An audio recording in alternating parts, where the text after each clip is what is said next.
enough of this palaver. Let's get the show on the road.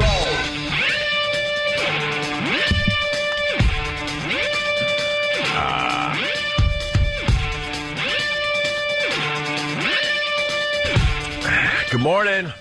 Good morning. Hi. Morning, people. Phone's lit already. What's up? People want to talk. We're not ready to talk. About what? We're not ready to talk to you yet. You haven't even thrown a subject out there. We need a few minutes to ourselves just to kind of wake up Yeah. and slowly get into this. But they're ringing already, the phones. Leave us alone. We're trying to sleep. Leave us alone. 877-212-O&A. I want to start with the Walking on Sunshine video we just saw. Oh, God. That woman was, troubled, to say the least. Troubled. It's one of my favorite shows, Intervention. Yeah. When I get to watch it, I kind of laugh at these people.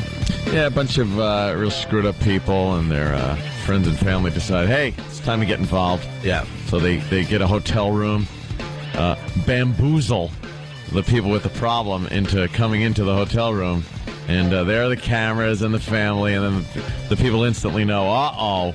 But in this day and age, how are you falling for that? Because you're effed up on drugs. Because everyone, they get an intervention. Well, we're doing a documentary on alcoholics. Yeah. Oh, no, they're not, you idiot. It's an intervention. They're coming to get you. Run! Run! Yeah, I don't know. They fool them into getting to the hotel under the guise of they're meeting an old friend sometimes, or I don't know. They get them there though, and once that door opens, then they go like, "Oh no, it's an intervention." They're very gullible. Yeah, their guard is down. Surprise, surprise. And I think Intervention even knows that the whole cokehead, the alcoholic, it gets boring after a while. Old hat. So they try to find these real whack jobs. Well, they got this one. Man, this chick is a huffer. She's huffing that computer cleaner. Computer duster? Yeah, which can be absolutely fatal. Really? Yeah, the first time you do it, you could just get not if you're looking at this Walking on Sunshine video. Really screwed up. She seems to do it quite often without dying. She says she's constantly doing it. The buzz only lasts 5 minutes. The only time she's not doing it is when she's going to buy more. Which she does a lot. Constantly, yeah. Yeah, she does, 10 of these cans a day? 10 cans a day. At $3 a pop. And she just lays there, and it's not even like she puts it in a bag and inhales it. She puts the valve from the can right in her mouth and squeezes down on it and inhales it in. Yeah. Right out of the can. Yeah. Is that bad for you? I would think it's probably bad. I've never seen anybody look higher. Wow, she looks so high. Well, who gets credit for the video? We take pride. We take pride in turning you guys onto videos that maybe aren't the ones everyone else is watching. This one's a beauty. It's called Walking on Sunshine. Alberto found this one and sent it to me. Alberto. He said, you got to see this. So basically, in this intervention, this woman, in between doing the puffing of the computer duster, she goes, "It's like walking on sunshine." And then they start playing the Walking on Sunshine song. The old Katrina and the Waves song, yeah. As she's squirting this gas into her mouth and getting crazy eyes. Yeah. Wait, is that the stuff that you use to keyboard clean? Yes. Right there. There's some. You want some? Oh, wow. Let's do some. Want some, Jimmy? I don't use that for anything but cleaning. Thank you. How the hell do you find out that stuff would get you high? That's what I want to know. How does the first person make that discovery? Yeah. Ugh. Hey. Teeth are dusty. Wait a minute. That's a brave soul, right? Yeah. I'm going to try this. I think this might get me high. Look at her. She's buying a bunch of cans. They have to know at the counter what she's doing. That dusty girl again. She is. Her computer must be very dusty. What does she do? Eat lots of Cheetos while she types? She must live in a dust bowl. Yes. I bet she has a problem with animal dander. She must sleep under the bed. Why does she? She must have dust bunnies all over. And there she is. She gets like crazy eyes. Oh, yeah. It must be nice. I was telling Anthony, it must be nice to just, lay around in your pajamas all day long. That must be a great life where you don't even have to put on jeans or nothing. You just kind of lounge around in your pajamas and you're puffing away on this computer duster stuff. So we're getting the audio? All right, we're going to link the video on ondayradio.com, but it's hilarious when she just goes, it's like walking on sunshine. Wait till you hear her say this, Jimmy. Wait, you're going to love it. She looks like her mouth just smells because her lips are all red. Yeah. Yuck. Yeah, that stuff can't be good for you. Her eyes are gone. She should be running downstairs to talk to Mary Tyler Moore. When you see it, she was pre-med. This was a girl who was apparently very smart and on her way to some kind of life. Yeah. And this happened. How long has she been doing the computer dust? I think at least a couple of years, but if you watch the whole episode, they do get her cleaned up. No, it really pisses me off. I think it was brought up in the office when we were watching the Walking on Sunshine video. She's doing the huffing on her couch, and her mom's there, like, feeding her pizza. Yeah, an enabling mom. Yeah, mom. Wouldn't you, as a parent at that point, just slap the stupid computer duster out of her hand? Apparently, I hear she felt very guilty, the mother, because the daughter was sexually assaulted as a child. Yeah. And that might be why she's huffing.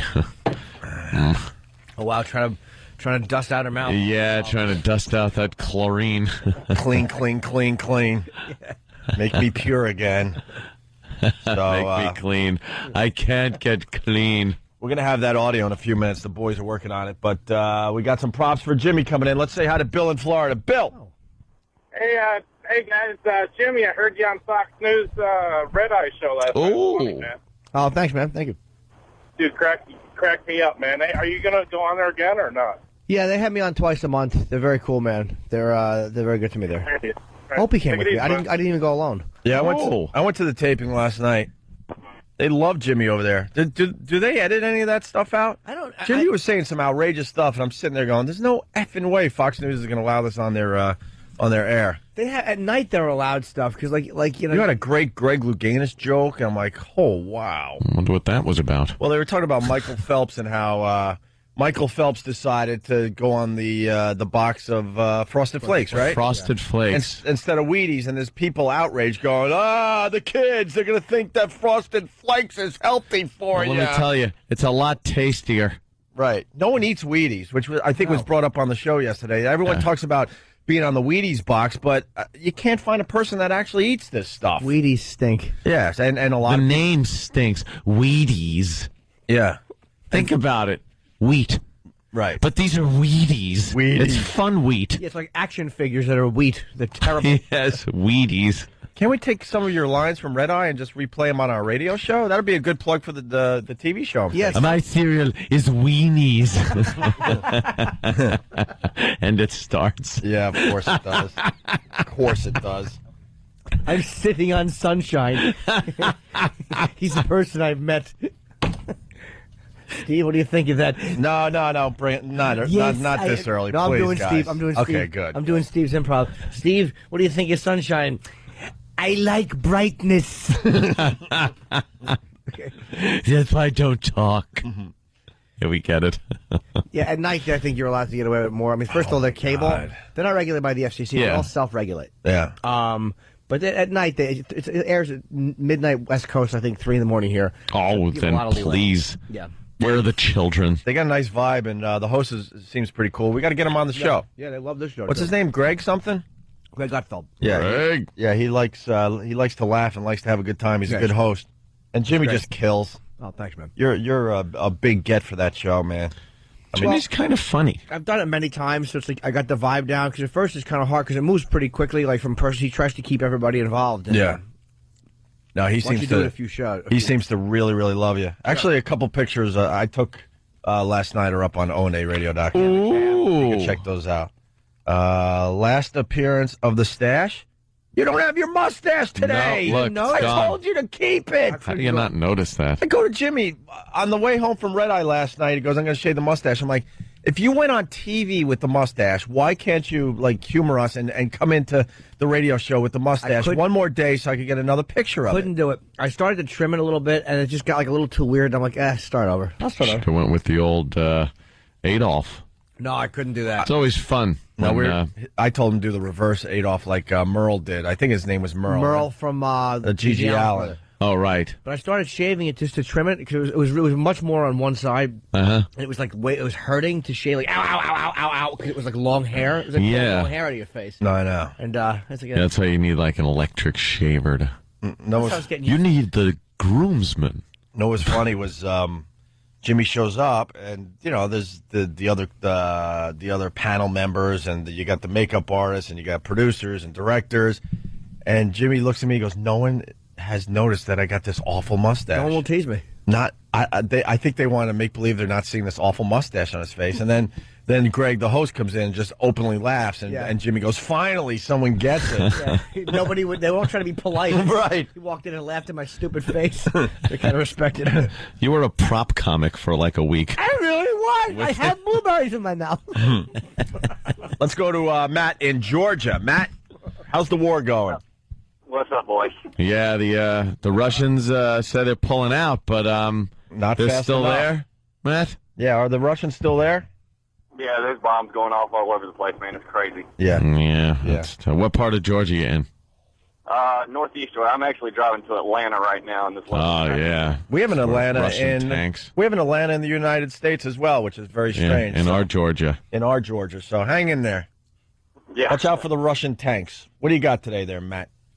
Yeah, when I was younger, me and my friends, we decided that we'd steal a 5-gallon thing of gas and we'd huff it. Yeah. And we went out to a football field and decided to start huffing this gas, and it basically, I passed out like 6 different times, and you hear all these different voices, and the one voice I remember hearing was over and over again, "Hey, did you just get laid?" Over and over again. Then the cops decided to jump the wall, and this was when I was 14, and we got in all kinds of trouble for it over some stupid gas that one of my younger friends said it was a cool thing to do. He's trying to keep the story. I lost you so long ago, I can't even tell you. I got as far as gas. Thank you, Matt. There's a movie with Philip Seymour Hoffman, which I think he wrote and directed, called Love Liza, which is it's not a great movie. He's great, but it's boring, the story. But it's about a guy whose wife has committed suicide, and the whole movie is him trying to get the courage to read the note that she left him. It's a great concept. It was kind of depressing. Yeah. And in it, he huffs gas. He becomes like this. He's like a local. You know how frumpy he is, and he starts huffing gas with local teenagers. And it's depressing, but it's kind of funny. His wife is dead, and he's just got a can of gas. Where does the huffing begin, by the way? I don't know. I mean, I did a few whippets back in the day. Yeah. I think that's kind of where it started. I guess you move on from whippets because that gets boring. Because it is kind of boring. Whippets is just nitrous oxide. Yeah, it gives you a quick little... The old laughing gas. A quick little thing. I did that a few times, and I was like, all right, whatever, this is boring. Like, what were the... Back to the cake party. Whipped cream companies thinking anyway? What was Ready Whip thinking? Let's use a propellant. What can we use? Let's use laughing gas. Right. Yeah, the kids won't even think about inhaling this stuff. No. And then, glue. Yeah, sniffing glue. No. All right. Now that I remember, you did even growing up. No, I never did it, but that I remember in school was like a big thing. Like when the cops would come to your school and talk about drugs. They would talk about pills and pot and sniffing glue.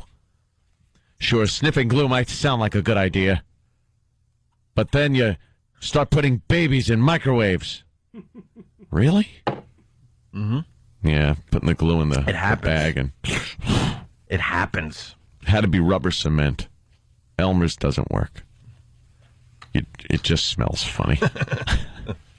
I never did that though. Never huffed. Oh, that picture of the mugshot that Danny just put up is real funny. They arrested this guy. He's got gold spray paint all around his mouth. What, he was huffing gold spray paint? Yeah, they put it in a bag. They spray it in a bag and then put it up to their face. And the next scene, you see Iron Man shuffling out with his pants around his ankles. Wow, this guy looks like he was doing something else, and the other participant had an accident. Yeah, exactly. I don't get that whole huffing thing. Just buy some weed or something. I did it when I was a kid with the stuff that's like I think it's not poppers, but it's like an airplane glue or something like that. Ooh. Little glass bottle, and it gives you a really nasty rush. Really? It was like sniff. That type of feeling, your whole head is just like buzzing. Yeah, it was. I it's your brain cells popping, probably. You had a bad headache after too. It's like you get a 5-minute high. Yeah. Ooh. All right. By the way, the phone's lit. We're not taking any phone calls from friends dying from huffing.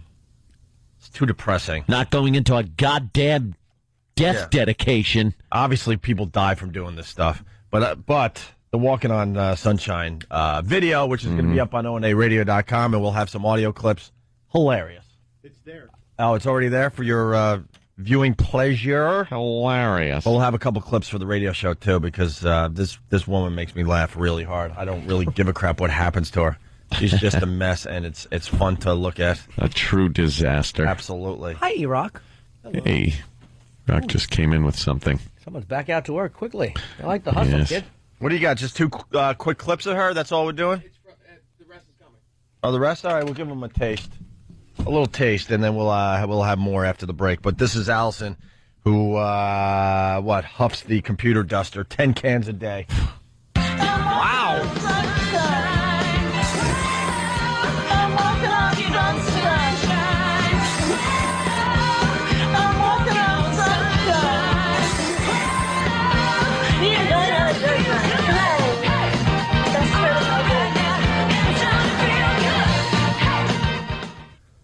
Yeah. All right. What did he try to do, a remix? Oh, I think that's from the clip. Really? Yeah. Okay. Drug addict. Drug addict.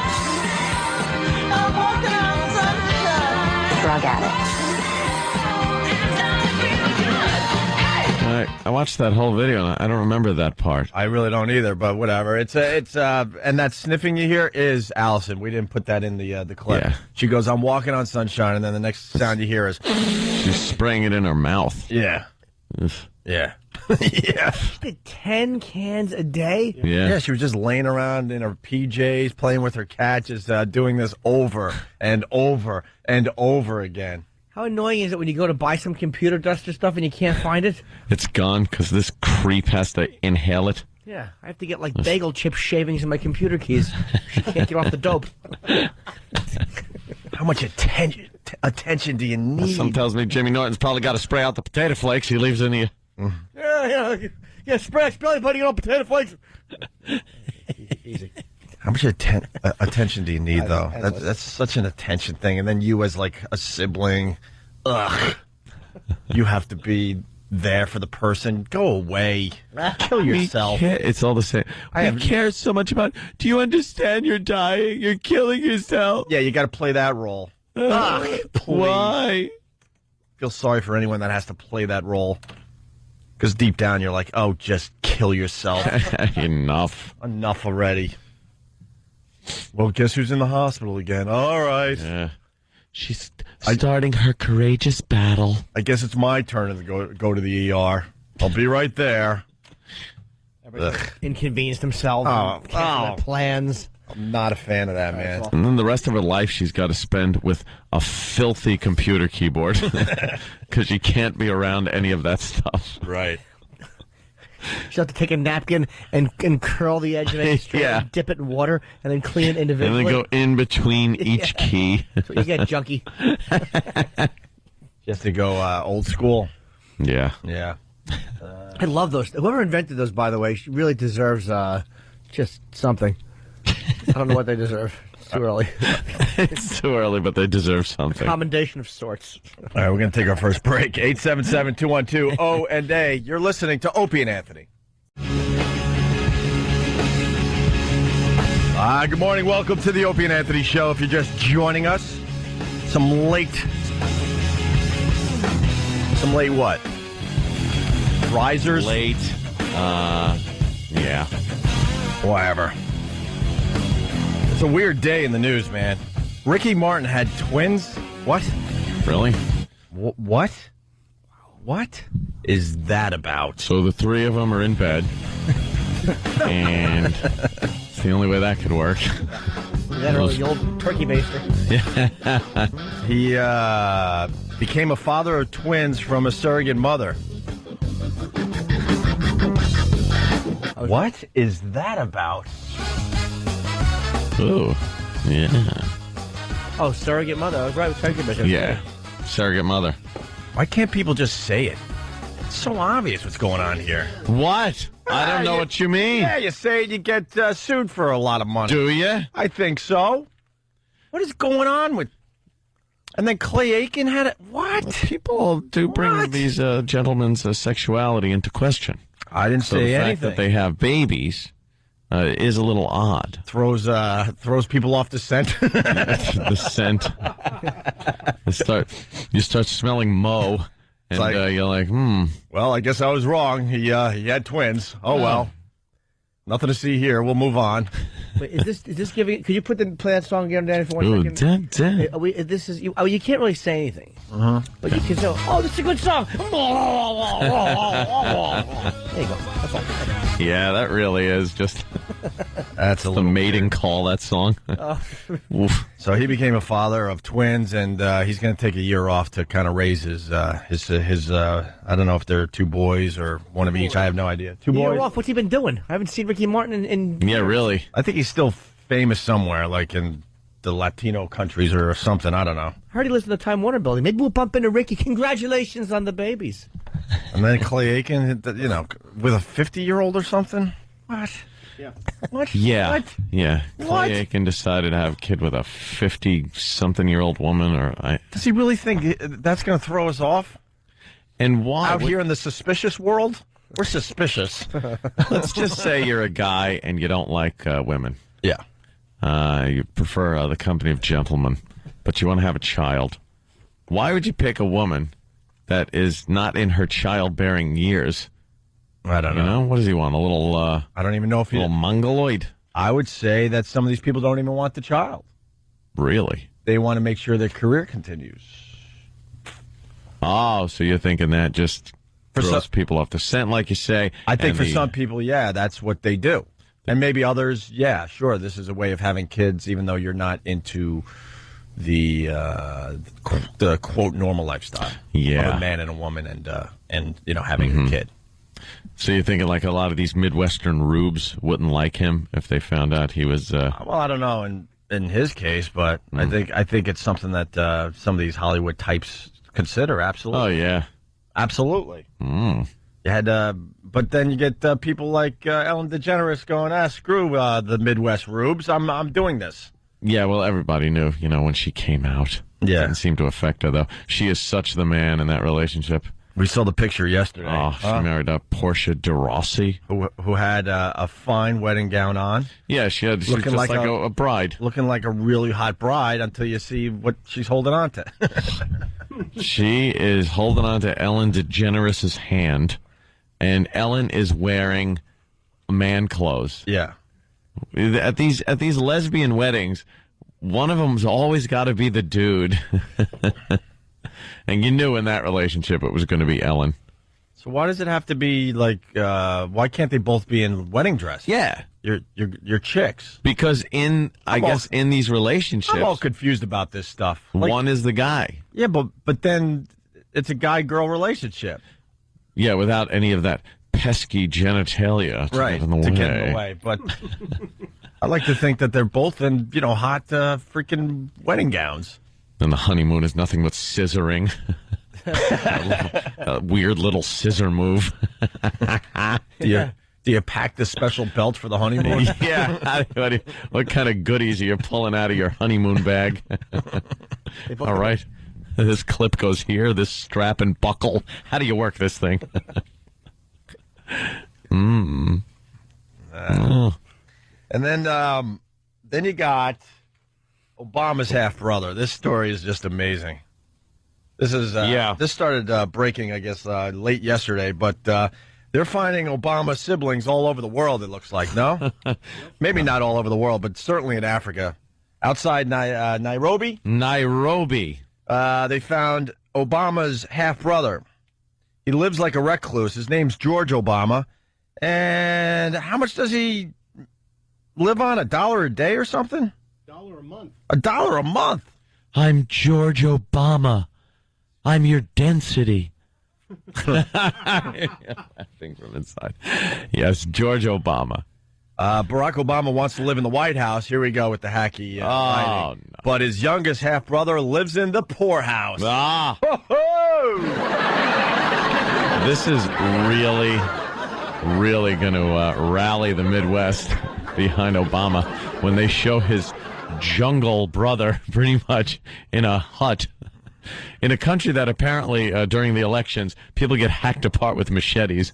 That's always a nice part of town. He lives in a little tin shanty. What, is Obama supposed to bring all these half-siblings to the United States? He probably doesn't even know these people. He doesn't. He met him twice. Once when he was a child, and another time back in, I believe, 2006 when Obama was visiting Africa. So they talked for a couple of minutes, and it was like talking to a complete stranger. That's what George Obama was saying. Well, because he is a complete stranger. Yeah. So how did this come about? His father had another wife, or the wife had another... It seems like the father ran around a bit. The father ran around a bit. Yeah? And it was a different mother. And this guy he lives on $1 a month, which could be good if Obama just brings him on board as like an economic advisor. Imagine $1 a month. What the hell is he doing with $1 a month? I want to go to this place and buy 1,000 vacation homes. Live like a king in your tin shack. Who actually collects that rent? It's not... $1, please. I don't have it. I don't have it. I'm Ted Obama. Yes. I only have 78 cents. It's been a tough December.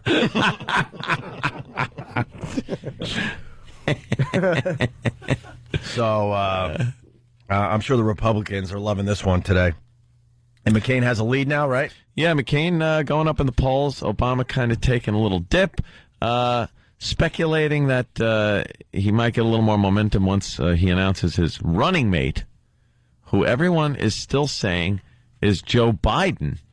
But Joe Biden is denying this, saying no. Well, you got to deny it until the official announcement, though. Yeah, but then doesn't that make you a liar?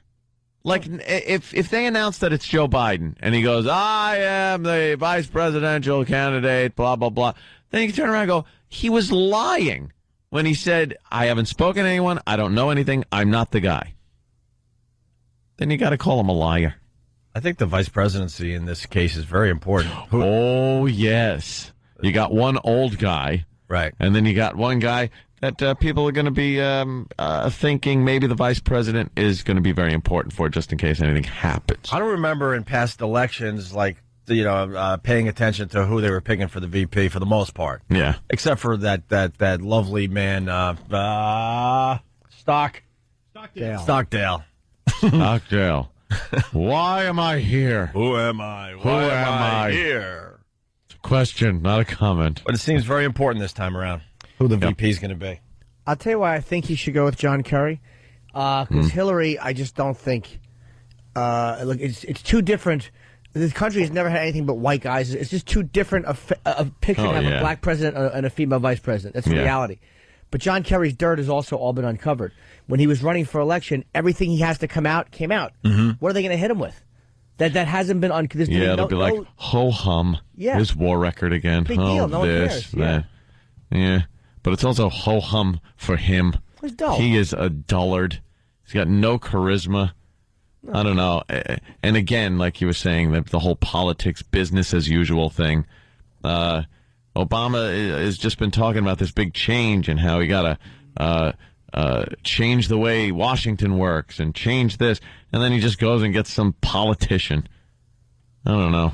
You might have to go with some young white guy. Now I understand the change slogan, by the way. Yeah. He's talking about his half brothers and sisters. Oh. They need change. They need change. For rent. I'm talking change. Now it all makes sense. Obama for change. See, he's just collecting, he's actually trying to help his family in Nairobi. We should audit George Obama. Oh, boy. Hey, we've noticed you haven't paid taxes in the last 10 years. Oh, no. You owe us $5.89. I'm broke. Oh, wow. $1 a month. $1 a month. That's wonderful. Yeah, I don't think that works well, though. I think it's been in all the newspapers. Mm-hmm. I'm sure the news picks up on it. And people look and go, all right, there's a tie between these two people. There's Obama, the presidential candidate, and Obama, the $1 a month broke African guy. But they're linked together by a common dad. So people kind of look and go, ooh. I don't know if it'll matter. Yeah? Yeah, don't forget, Clinton's dad was a apparently abusive guy, an alcoholic, and or stepdad was, whatever it was. There was who was it? Carter's brother. I'm talking was a raging alcoholic. Yeah, but I'm talking race here. I'm just talking race. Well, Whitey gets a little scared of stuff like that. Well, it's hard enough for Obama to come across as a guy that can be embraced and accepted by a Whitey. But he's done a great job at doing that. But it's a very, very fragile relationship. And anytime they throw something like this in, or something like his pastor, or something like, something racial, wow, Whitey gets scared. The polls take a dip. What about Mitt Romney? For McCain, right? McCain, yeah. That's a biggie. That's a good choice, right? That could be a little moderate. When are they going to decide? Next week? I don't know. They keep saying they're going to announce. Let's go. Obama's going to do it, I think, late today or tomorrow, and you sign up for an email text message. I heard about that. I know. It's genius. So it's not genius. It's stupid. Oh, he's getting a huge database. Yeah. For me, that was genius on his. That's what he's doing, stocking up on the names, and then he could mail out or do whatever he wants. He can hit his base at any time, but Obama will announce before Saturday, and McCain said he's going to do it on his birthday. Stuntbrain is such a bore that he studies this stuff. I love it. Who do you think? I think Obama is going to go with, I still think it's Catherine Sebelius, the governor of Kansas. That is... What? Obama's going to... What? Catherine Sebelius, the governor of Kansas. Why wouldn't... If he's going to pick a woman, why don't we just do the Hillary thing? Hillary's too radical for a lot of people, and they don't get along. Yeah, now, Nader says it's going to be Hillary. He flat out was on TV yesterday saying it's going to be Hillary. Nader's she can an give idiot. him more votes. Who's this Catherine broad? She's a governor of Kansas who's loved by a lot of people in the middle. And that's what Obama needs, is more of this central stuff. Wow, that's a white woman. That's a death sentence for Obama's campaign. And I don't know nothing about politics. It's just a fine feel I have. That's casting for a bad action movie. Like a bad Earth disaster movie. You got the black president, the woman vice president. Yeah. He did spend yesterday with that guy Kaine. Will Smith at this point. That would be good, actually. He was with Tim Kaine of Virginia yesterday, the guy who's kind of a bland... This chick? Yeah, that's Sebelius. I think... We'll put her picture up on ONARadio.com. That's my gut, but the leaders are her and Kaine, and they're still saying Biden, but I don't see that either. He should just not tell anyone she's a woman. I don't know. Yeah, right. Just make her not a lot. Oh, gym teacher. Old Jay Leno hair. They're talking about two people seriously now for McCain, and that is Tom Ridge, the Homeland Security guy, and... the one we've been talking about, Mitt Romney. Mitt Romney. Yeah.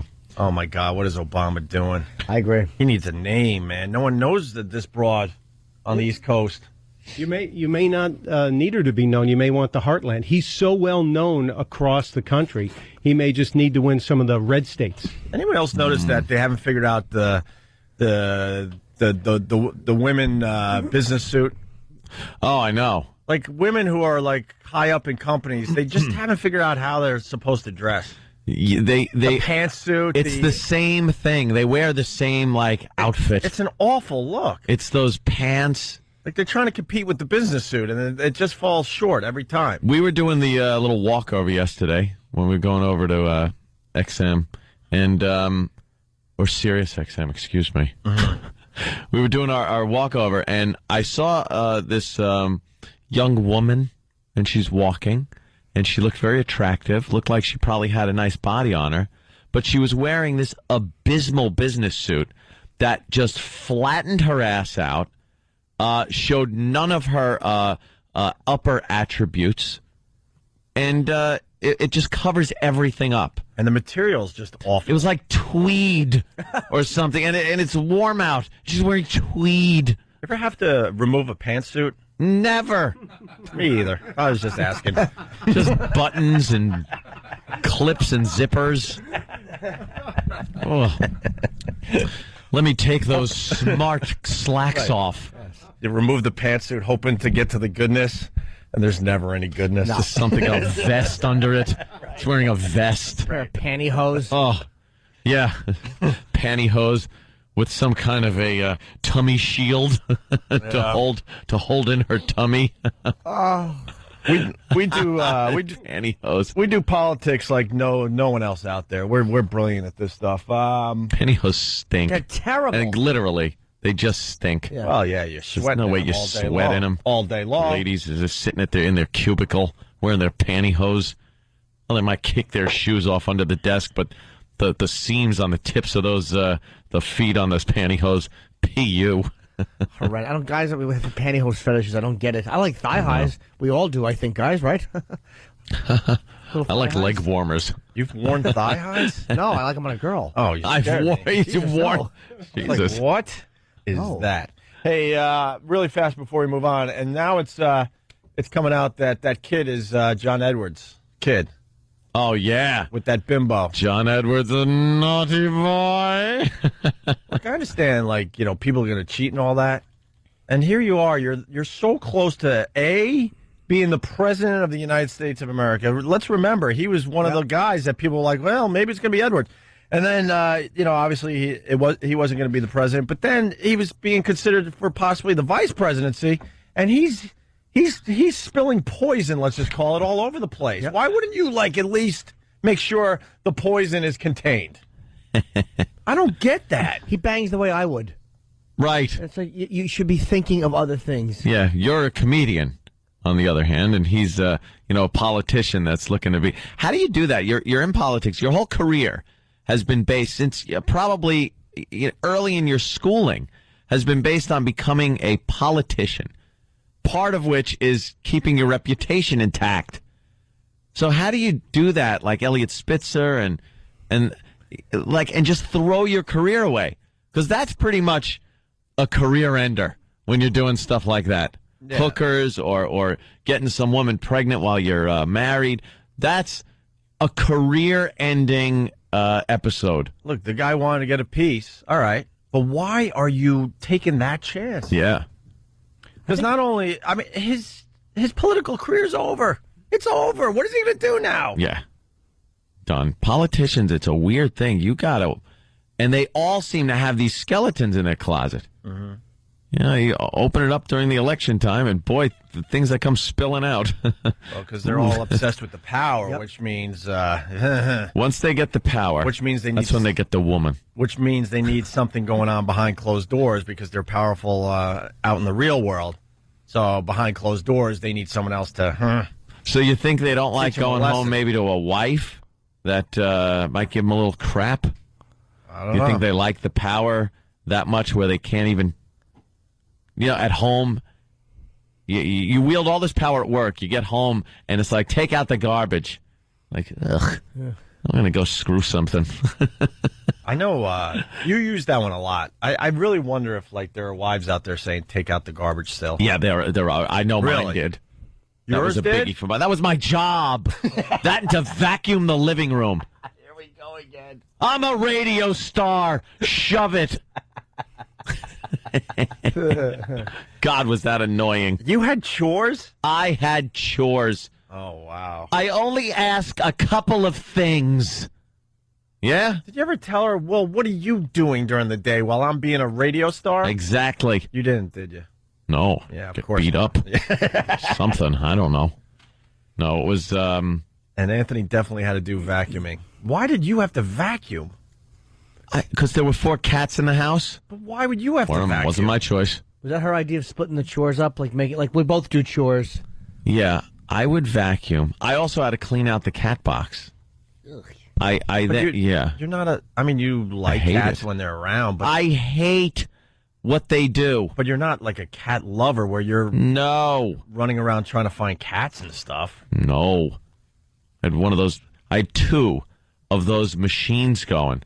You know, the ones that automatically clean the litter, the litter that cleans the crap out and puts it in a bag. It rakes across it rakes across at all hours with 4 cats. It was like I was at a cat poopy processing plant. I was running out of my house. You should have huffed the. You should have huffed the cat poop. And got out of that relationship way before you did. Oh my God, Anthony, what do you miss about your ex-wife? There's got to be one thing. I know there's my money. I miss. There it is. Do you have any fond memories of her? Like, can you look back? Is there any times you'll catch yourself thinking of her and go like, that was nice? Like, just in daydreaming or during the day? You know something? I'm actually thinking, and I can honestly say no. Really? No. No. I love Anthony. There it is. Thank you, Danny, for the memory. That's the mechanical cat box that I was hoping to open up one day and just see all the cats in the bag dead. Take them out. Just shredded from the mechanism. Back then, Aunt and I were like still friends, and I was around a lot, and I never saw like happiness for the most part.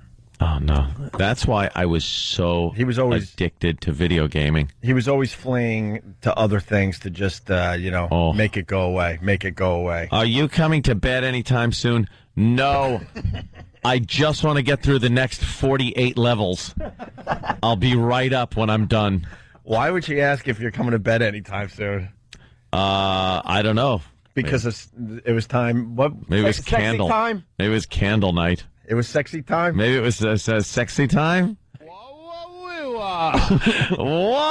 we want. Play the video games. Very nice. What would you imagine as she's yelling down the stairs to you? Are you coming to bed anytime soon? I would imagine that Gordon Freeman had to make it to the nuclear test facility. Of course. Half-Life. And watch out for the head crabs. Yeah, well, yeah. That's all I was thinking. And what do you think was going on upstairs? I could... A lot of the stomping of the feet while she had some kind of piece of lingerie on. Maybe candles lit. Maybe some anger. Yeah. And then I'd come upstairs and just, I don't know, throw on Nick at Night. Watch a little Dick Van Dyke. Oh, just not a happy camper during that whole episode. No. Wow. Hey, we got to take a break, but we're learning more about this. Governor of Kansas? Yes. Governor of Kansas. Kathleen? Kathleen? Kathleen? All right, Trucker Dan, what's up? I want to say good morning, by the way, to all the truckers. We don't acknowledge them enough. What's up, Dan? Hey, thanks, man. Yeah, hey, not many people has heard about this governor, but I've heard about this bill she passed. There's this doctor abortionist named Hiller, and they call him Hiller the baby killer. Baby killer. Right. You don't want your name to rhyme with killer when you're doing abortion. No, not at all. It makes for an easy sign. You bet it does. Well, it's one thing, the woman's right to choose, but she passed this radical bill that will allow a doctor to abort a baby all the way up to 9 months if she feels like she's mentally having issues with it, even it's up to 9 months. Come on. Yeah, come on. Yes. Come on. Wait, you just wait. I don't. Wait and find out. I don't buy that. I don't buy that. Yeah. No one would get elected. That's called a cesarean section. Yeah, that's called giving birth, you dummy. Right. She wants to be able to give abortions up until 3rd grade. Wait and see. Wait and see. All right. You'll hear about it. Hey, we got I promise you. We got the fastest guy on a keyboard. He likes to be called Stunt Brain, but we know he's just good with the keyboard. Oh, when the internet went down yesterday, so did Stunt Brain. Oh, yeah, he did. That was it. His name's Hiller, the baby killer, and he will abort a baby up to 9 months. All right, Dan. Dan. Up to 9 months. You're so... That's ridiculous. It's completely illegal. It's... God, Stump Brain yesterday, it was funny. It was like watching the end of Flowers for Algernon. Oh, that's very funny. Yeah. There's nothing brainy about you, we've realized. Speed fingers. Stunt processor. You're good with the Google. You're a good Googler. The guy's talking about third trimester abortions, and I'll bet that she passed some radical thing that said if the kid is some kind of disastrous mess, well, we're going to find out. Third trimester thing. Yes. 9-month abortion because the lady's having issues. All right, Stunt Brain is coming over with a microphone. I've got Dr. Tiller's website. And he Tiller the Baby Killer? Yes. All right. .com. dtiller.com. But he talks about the methods of abortion available in his clinic. Oh. And he goes up to 22 weeks, which I don't think that's 9 months. That's about it's not even close. What are we talking? 4.5 months? Yeah. Okay. 5, almost 5 months. That's pretty long, actually. So if you're going to have one of those big-footed babies or one of those no-face guys or tree people, it's time to get that out of there. I haven't seen the law yet, so I'm trying to find that law. But no, that sounded a little radical, up to 9 months. Yeah, 9 months. All right, let's go to, what's WI? Wisconsin, I guess? Yeah. So, yeah. All right. Tony, what's up? How's it going, boys? He's a cheesehead. I know, I didn't feel like doing it. Hey. What's up, Tony? I was wondering if Anthony heard that his good friend Dominic Barbara's yacht caught on fire out in Long Island Sound. Did it? Oh. Yeah, I have Sirius also. I heard it on Howard 100 News. They had to catch it. They had to save him, and he was in his underwear. They had to save him, and he was in his underwear? Save me. You know that Anthony pretty much paid for that yacht, Yeah, that was right? my boat, by the way. It wasn't Dominic's boat. That was I bought that boat. The SS Gamer. Punch it out, boys. All right. Oh, that's good. That's wonderful. Let's take a break. Opie and Anthony. Opie and Anthony on your radio dial. On your radio dial. What do we know about this plane crash in Madrid? 153 dead, huh? It looks like, Yeah. It looks like on the like they do the news does the graphics when they they simulate the plane coming Yeah. in. It looked like it was coming in for a landing. Was it a takeoff? No, it was taken off. It was a second attempt at a takeoff. Yeah. And a couple of the survivors said they heard an explosion, some kind of a bang. It's an MD-80, so it's got 2 engines on the back. So if it was an engine on takeoff, that's the worst time to lose an engine. Sure. And it came back down. It had just gotten off the ground, and then it veered over and like full of fuel, they were just taking off. So a lot of people just burnt. Wait, people survived? Yeah, they had about 20 survivors, a lot of them in bad shape, burns and stuff like that. But they had a few that walked away with what part of the some plane? Scratches. Were they sitting in? I guess the part that wasn't burning. No, I understand that, but you know why I'm Really asking. Not sure. Yeah, that's where you want to sit. Yeah. Because if Yeah. you're surviving that when 153 of your fellow passengers are dying, you got to know. I need to know where they were sitting. That's got to change your perspective on things. Wow. You walk away from something like that when so many people get killed and you're just kind of like, hey, all right, made it. Just happen to be in the right seat. You just brush yourself off and go, holy ass. Yeah. Red cap, grab my smoldering luggage. I have a flight to get. You're just one of those brave guys. Yeah, most of these guys go on a second plane immediately. Yeah. They're showing it right now. Wow, it took off sideways off the runway. And, God, does that look awful. Oh, and wow, that's a fine simulation right there. I think they were just using Microsoft Flight Simulator. Were they really? Yeah, you could kind of really do a lot of weird things with that. It took off, and it looked like it started to bank left immediately. And then, when you're flying, you're coming in for a landing, it feels like you're going left and right, like you're sliding on ice. Yeah. It looked like it was doing that, and then, boom, it just banked right really hard and crashed into It kind of made its own S. Yeah. Started left and then, whoa. So, all right. Jeez. Awful. Yeah, absolutely. Apparently, this plane had been stopped from flying twice before because of technical difficulties very recently. And then I start thinking, why can't we have inspection stickers like we do in elevators? You get in an elevator and you see when it was last inspected. Oh, you want to be able to see where the plane was last inspected. Yeah. When was the last time somebody checked this thing? How old was the plane? Was it one of ours that we were done flying? It was McDonnell Douglas, so an MD-80. That's MD-80s not a new aren't plane. new. I think American flies, I have much more faith in American flies them. maintenance than I would in. Yes, Spanish Air. I don't know what it is. It seems like a lot of these crashes happen somewhere else because I think we just give the rest of the world our old planes. Yep, and that is true. They figure we can get a few more years out of these planes before we get more planes from the United States. 15 years old. 15? That's it? Yeah. The plane was 15 years old. You sure it wasn't 15 years since its last upgrade? Because that's not that old. I didn't think they were still rolling those things out 15 years ago. Sure isn't. Moving on really fast. What did I miss in the Olympics? Because I went and hung out with Jimmy last night as he taped Red Eye. There was a lot of rain last night, and they didn't get to the BMX medal round. You missed a demonstration thing from the I heard gymnast. the BMX is pretty damn cool. That thing is so cool. And then this morning in the overnight, we won America won the gold medal in the women's volleyball. Oh, with that almost hot Misty piece May and Kerry Walsh. Kerry Walsh, well, she's a butterface. Yes, she is. Yeah, she's got an amazing body, and her face is... But not bad when she's wearing the big sunglasses that, cover up the hurt. That's what those girls have to do. She has a hell of a hiney, though. Oh, my God. Yeah. Oh, my God. You just spit up eggs, Jimmy. Right there. Gotta love the beach volleyball. They understand how to keep the sport sexy, man. Look at what they wear. Yeah, they've kind of tried to sexy up the Olympics. Well, we didn't get to the story yesterday. We were talking about ping pong, and then we went off on one of our fine Opie and Anthony tangents. But they're trying to encourage the look at that shot of her butt. Go back up. That one, Kerry Walsh. Yeah. Just click on that. No, the other one. I know this is radio, but I'm sorry for my own. It's in the middle top, right my there. My own pleasure. We're looking at a tiny shot soon if it opens. At Google Images, sometimes it's a curse. Yeah, I know. Why does it open so small on the top? Oh, just give me the big picture. Look at that. Wowie, wow. What is that? That's Kerry Walsh, my friend. She now has a gold medal. And for her ass? Well, yeah.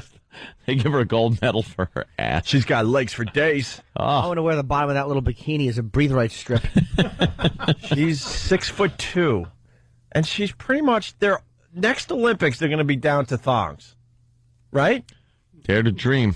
Well, look how close they are now. Yeah, like little boy That's barely thongs. covering anything. Sexy. But then you turn around, and the face is just so disappointing. How bad could it be though with that ass? You've seen her face. Here's her face. Let me see. Oh no, is this the little teeny lip? This burn victim lips lady? Look at her face Which one is she? on the left. Yuck. Wow. What a difference. Oh, that's God's bad little joke. Right. The Lord was playing a joke. Does she catch all the spikes with the center of her face? He made her from the toes up, and by the time he got to the face, he was just tired. Yeah. Said, good enough. I'm not going to work on this one anymore. Look, Jimmy. I'm done. Just pop that head on it. How disappointing is that when you see that body? I mean, not an awful face, but it doesn't go with the body. If you start with the face and work your way down, it gets better. But if you start with the ass, then she turns around and goes, "Hi." Ooh, Yuck. back in the pillow, you. Exactly. I hope you're hungry because there's a feather snack coming your way. Adam in Jersey, what's up? What do you have? Boys, good morning. What's up? We're just hanging out.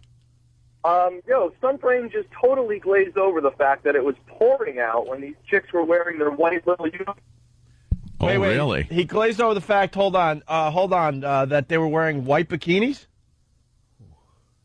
Oh, did we lose Adam? He said it was raining out and they were wearing white bikinis. We lost Adam just in the middle of a good point. He's pointing out Stuntbrain's homosexuality. No, I didn't get to see it because it happened overnight. They delayed the match because there was lightning and all kinds of massive rain last night. The rain that washed out the BMX, they said, no, we're playing volleyball. Really? And they did play it through. It finished about 4 o'clock this morning. Oh, by the way, getting back to the sexy outfit. So ping pong yesterday, we were going to talk about this, but we forgot. They're noticing that the attendance is way down in ping pong. Because it's ping pong. Yeah, but China loves their ping pong. They were saying it's like one of the most popular things in China, right? So they're trying to encourage the participants to wear something that shows off their curves to get more people in the seats. Sexy it up. They're trying to sexy up ping pong. Yeah. Hold on, I'm just looking at this picture of Sean Penn. Jesus. It's so disappointing, isn't it? She's awful. It's so disappointing. Wow, that is amazing. Looking at that back shot, that side back shot, and then that front shot of her. Yeah. It is Sean Penn. Wow. Let's go to Tim in Boston, listening on BCN. Tim, what's up? Hey, man, how you doing, guys? Good. Yeah, I used to work on those MD-80s out of Logan in Boston, and I tell you, they don't have a good track record, that's for sure. No, they don't. No, they come apart all the time. And those GT8s that they're flying, that's junk. Yeah. Oh, all right, thanks, great. Tim. We're distracted because now we got a picture of Sean Penn next to a picture of Curry, Walsh, and wow, it's pretty close. That is really close. Radio. Put that up because that is close. Separated at birth. Who came up with the Sean Penn thing? I did. Yes, Jimmy. But Danny found it. That's brilliant. Can I tell you, by the way, as we were talking before, they were showing the race, the guy Bolt, the Jamaican dude. Yeah. That son of a bitch is fast. Wow. They were showing him like in full speed running against it. He was 20 feet ahead of the other fast people. That is one fast. Whoa! It is just amazing, the speed. Whoa! He's Jamaican, right? Yeah. Yeah, okay. Ironic that his last name is Bolt. Yes. No, it's there's a couple things going on with him too. The sports columnists, they're kind of going, hinting like, well, we hope he's clean, huh? Oh, really? They can't imagine that anyone would be this fast without maybe a little something in their system.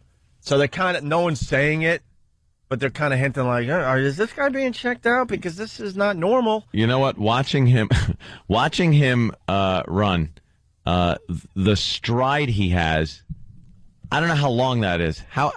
Well, they were saying like in the 100-meter, he takes 3, possibly 4 strides less than everyone else. Unbelievable. And these guys are all obviously world-class sprinters. And with the long stride, his legs are moving so fast too. Yeah. He was so far ahead of everybody else. No, it's ridiculous. Great too. And he after the 100-meter race, he was beyond cocky and just really like kind of rubbing in how great he is. Mm-hmm. And some of the people are like, bad sportsmanship. This is not good. And, kids are watching. And I'm sitting there at home and it's like, this is what the Olympics need, some showboating. Some showboating and some smack talk. Look, and he's a Jamaican. You would think, being an American, you would be angry that someone like that is kind of shoving it in your face. But I thought it was cool as hell that the guy's like, he has this pose like, with the hands. Yeah. Basically saying, look how great I am. They said he ran faster than anybody has ever run. He should be cocky. Yes. Yeah, the fastest guy in the world. I don't think he's cocky enough. No. And they're spitting on people. Who are you?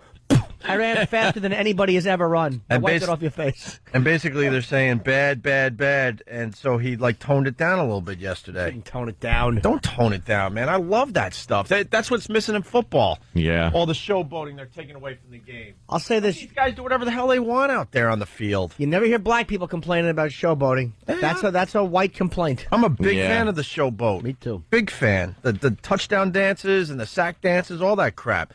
Half these guys look ridiculous when they're doing it, which makes it kind of fun to watch. Stupid Tom Landry, who I loved, but used to yell at the players. I want to say Drew Hill. I could be wrong. Or Tony Hill for showboating at the end or for spiking the ball. What do you think his stupid hat was? Yeah, he was showboating with his stupid hat. That was his trademark. He wanted to be known for it. Yeah. But Landry and his dumb hat. There's a quote talking about what's his name? Usain Bolt, right? Yes. That guy is fast is a quote from somebody. You want to guess who said that guy is fast as they were watching? Captain Obvious? As they were watching Usain Bolt set the world record in the 200 meters last night. That guy is fast. Who would say that? Bob Costas. Heather Mills. Again, 2 days in a row. Well, why not? Always appropriate. Yes. This is why I love Usain Bolt. He said that guy is fast. Oh, really? Yes. He's talking about himself like he's somebody else. Indeterred person. This guy is cocky, and I can't get enough of that. They showed the footage of him running. He is so far ahead of the other guys. Yeah. Well, everyone is really, really mad because he was showboating in the 100-meter, and he was celebrating 20 meters before the finish, and he had a shoe untied. And people do you understand what he would have done in the 100 meters if he took it seriously? And he still set the world record. Yeah, they let him do what he wants to do. He wants to run faster than anybody with the shoes untied and wave. Let him. Mind your business. I think that he knew he was going to set the world record in the 100-meter, and he held back a little bit so he could set the world record again. You know what I mean? Because then you get headlines again, like today in London or wherever the hell is the next track meet. Then no one's going to watch because it's not the Olympics. But at least he'll get some exposure because he sets a world record. I think it's strategic on his part. Yeah, this stuff I really do. Goes on all the time. These people are like competing and training and stuff, and then once every 4 years they get to shine. Don't you think at this point sucks that the world's ready to have the Olympics? Maybe not every year, but at least every 2 years. Well, they kind of do. Summer and winter. No, but I mean, all right. But Michael Phelps now goes away for 4 years. Yeah. You won't hear from him. He'll endorse for the next 6 to 8 months, maybe a year, and then he goes bye-bye until London. You know, I think the world is ready to have the Olympics let's call it every 2 years. I would say every year. I think you can get some pretty good ratings. I'd say every 6 months. I say every month. All right. I say every 10 years. I say every week. Every week. And the Dakota Olympics. All right. We go to break with primetime gossip. We haven't done this in a long time. I have no idea what he's talking about today, but it's our own Sam with some gossip. Ooh. Just when you thought it was safe to come outside, we're back with more primetime gossip. New CBS executive producer for O&A Stunt Brain has been hitting home runs left and right since bursting onto the scene only a few months ago as the stunt brain to be used when O&A need an extra mind to think. His whole gig is he's stunt brain. When your brain's not working, his does. He jumps in like a stunt man jumps in for an actor. Yeah. Like he's our brain if we need a stunt brain. And the head is just filled with so much knowledge that he has to call himself stunt brain. Unfortunately for Stunty, the O&A Internet Network collapsed recently, exposing old Stunt Google for what he really is. A quick typing, no nothing. No, come on. No, I don't. How old is Christina Applegate? Stunt brain. Stunt brain. You know what? It's not stunt brain. It's stunt computer. It's just quick with the fingers on a computer. You're like the Wizard of Oz. Right. We all think you're so smart and everything, but it's the machine. Pay no attention to that man Googling. That's right. Without the internet by his side, Stuntbrain's only real skill of supplying information became virtually non-existent. How bad was Stuntbrain without his laptop? He was almost as smart as E-Rock. Wow. He made E-Rock look like a pretty smart guy in here. The irony of the unfolding events were not lost on some of the O&A crew. We talked to one member who prefers to remain nameless. I told you guys he wasn't the sharpest tool in the shed. What do you mean? Do I have to spell it out for you? He's thick. Has Stuntbrain's stock gone down? We here at PTG can't confirm, but certainly hope so. Stay tuned for all the O&A news delivered to you when you need it from Primetime Gossip. Primetime Gossip. Hey, that's a really good one right there. Yeah, I like it that he calls it the PTG. Yeah. PTG with Sam. Very good. You've been exposed, my friend. Poor Stunt Brain. Oh, Stunt Brain. Oh, Stunt Brain. Oh, Mike. Fraud. Oh, Mike. It's just Mike from now on. You're a fraud. Mike O. What's your last name? All right. Hey, we got the intervention audio of the Huffer. Ooh. With the Walking on Sunshine, which is... Oh, that wasn't it before? Well, you know, it's funny you should say that, Jimmy, because I was walking down the hall in between breaks. I go, Tim, how's the show sounding so far? And he goes, you know, that the huffing thing you guys started with this morning, it fell a little flat. Yeah. I'm like, thanks. Thanks a lot, Tim. I got to agree with him. Yeah? Yeah, it didn't play well for radio. Yeah? Yeah. Well, we got the clips. And it wasn't the right clip. I got to agree with him. But it was it was our first break of the morning. You know, people shouldn't expect too much. We're still waking up. Oh, yeah. Don't expect anything. If we did in the 8 o'clock hour, oh, boy. Big trouble. Yeah. We're going to try it again after the break. Stay there. Opie and Anthony.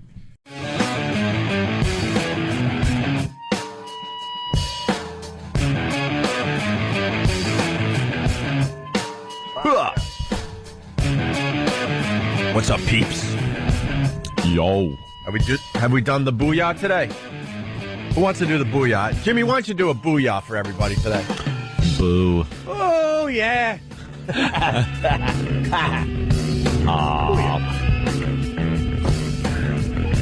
By the way, so far, yep, the listeners get a C+ today. Really? Yeah. They're always grading us. Well, guess what? We're grading you now. C+. That doesn't sound very good. No, their participation in the show sucks so far. Passing grade, though. Because we're easy. We're the easy teachers. Easy class. Yeah. They all line up to register for our class. That's right. Because we take you outside when it's warm. Yeah. And we'll have sex with you. There was something that was pretty interesting to me during the little Mac commercial we were doing. You go to college, you download the professor's lecture on your iPod from iTunes, and you watch or listen to his lecture that way. Yeah. So you don't have to go to the class. Yeah. All right. Is that school? Is that really school now? Or what is that? Sure it is. Well, when I went to college, we didn't have that. I assumed not. We didn't have computers. We didn't have laptops. You had to take notes. Yeah. Yeah, you'd have to sit there. The kids and these then days have it very easy. He would, give it, or she, look at me being sexist, the professor would profess, and then you'd have to take notes down. Now you just download it onto your iPod, and then you could kind of hang out with whoever you want, listen to it. But that's the world, Anthony. Yep. People are listening to the show right now, not when we did it live. Yeah, I know, but doesn't that sound like cheating? People do correspondence courses, don't they? Do Yeah, but that's not real school. But I'm saying it's like it's been. I think as we proceed, eventually you're going to have those same things with the new Dragon Speakware, all that stuff.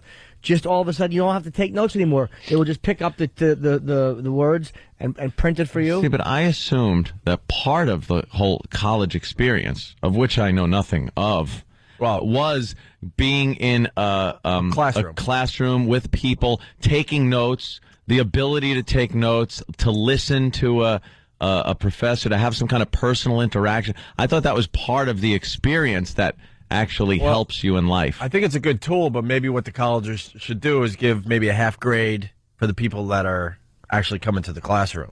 Oh. You know what I mean? Yeah, you get a little extra. So they don't stay in their dorm rooms and never come to class. Maybe there's something they demand that you still have to come to class, but here's a tool just in case you weren't paying attention or you were sleepy that day. You can download it and, and watch the lecture again. You kidding me? Eventually you cut down on housing costs. They'll probably, it'd be great for, like they say, the University of Michigan, if they can figure out a way to get you, because you don't interact with your professors when there's 200 of you in a classroom. You probably don't put your hand up very often. Looks in the movies, they're always helping and interacting with the professors. That's the movie. And I know, and the psychiatrist will run out at 2 o'clock in the morning in a raincoat. What's the matter? Are you having a breakthrough? It's not real. But eventually they'll figure out a way to test you at home. You'll be at home taking the test, and you'll probably have to have a camera on you so they can see that you're not cheating. Oh, those computers. Don't you think it's over the world? Don't you think it's stupid at this point that a lot of people still have to commute? Because I think the bosses and these companies, they have to justify, I guess, what they're paying their employees, so they force them to go to work when a lot of their job could be done at home. Is sitting in front of a computer and doing stuff, on a computer. They could do that at home. But companies and bosses, they just can't get it. They can't get wrapped around the fact that they don't really need a lot of their employees at work anymore. Don't need cubicles. Right. With funny little Ziggy comics taped up on the wall. Those are always funny. He's peeking over the fence. Oh, what's Ziggy got? What's he doing now? Peekaboo. Peekaboo, Ziggy, big nose. I'd love to chop his nose off with a hatchet. I'd love to just de-nose Ziggy with a nice hatchet. What are you at now, fathead? Hit the bricks. We're gonna do take 2 with this intervention thing. We're gonna try this again, people. Stunt Brain brought to our attention that there's this girl, Allison, out there, and she likes to huff the computer duster stuff. Yeah. And she does 10 cans a day. 10 cans a day, right in her mouth. She's doing it every 5 minutes. I guess she was molested as a child. Oops. And this is how it manifested itself later in life, I guess. By the way, you cannot walk down the sidewalk with Jimmy. Oh, I know. He goes into Uncle Paul mode. I know. and just comments on every child that is walking the streets of the city. But it's all hello. It's nothing bad. It's just hello. No, that's what I'm saying. But it's hysterical. The little names you come up with. It's little Stephen and Stephanie. How you doing, Marjorie? Better put down your knapsack. She's a little tattletale, he says. And then we were walking down the street, and whenever we would hit a crowd by a crosswalk, we would just go, "Get out of my way." People look like, what are you saying to me?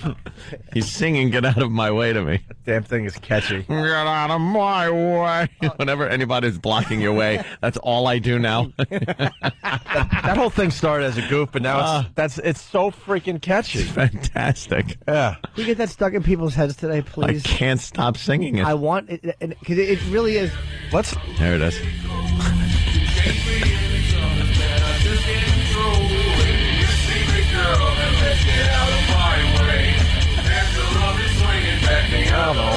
Yeah, it certainly is swinging back the other way. We should use all our powers to make that like a hit song, so Steve is forced to travel the country and perform that thing.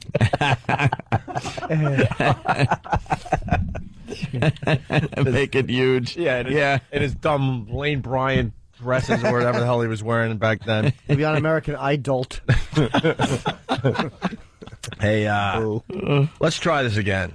I just feel like there's something here with this Allison girl, the Huffer. The video, it's up on onaradio.com. Really, really funny.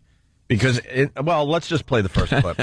Here it is. We meet Allison. Allison is just a really bright girl. She was studying to be pre-med, but now my sister is a drug addict.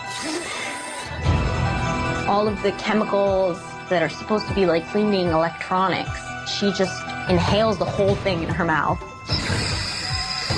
It's like I'm walking on sunshine. It's like I'm walking on sunshine. See, this is where those dopes in the office effed up the whole bit. Yeah.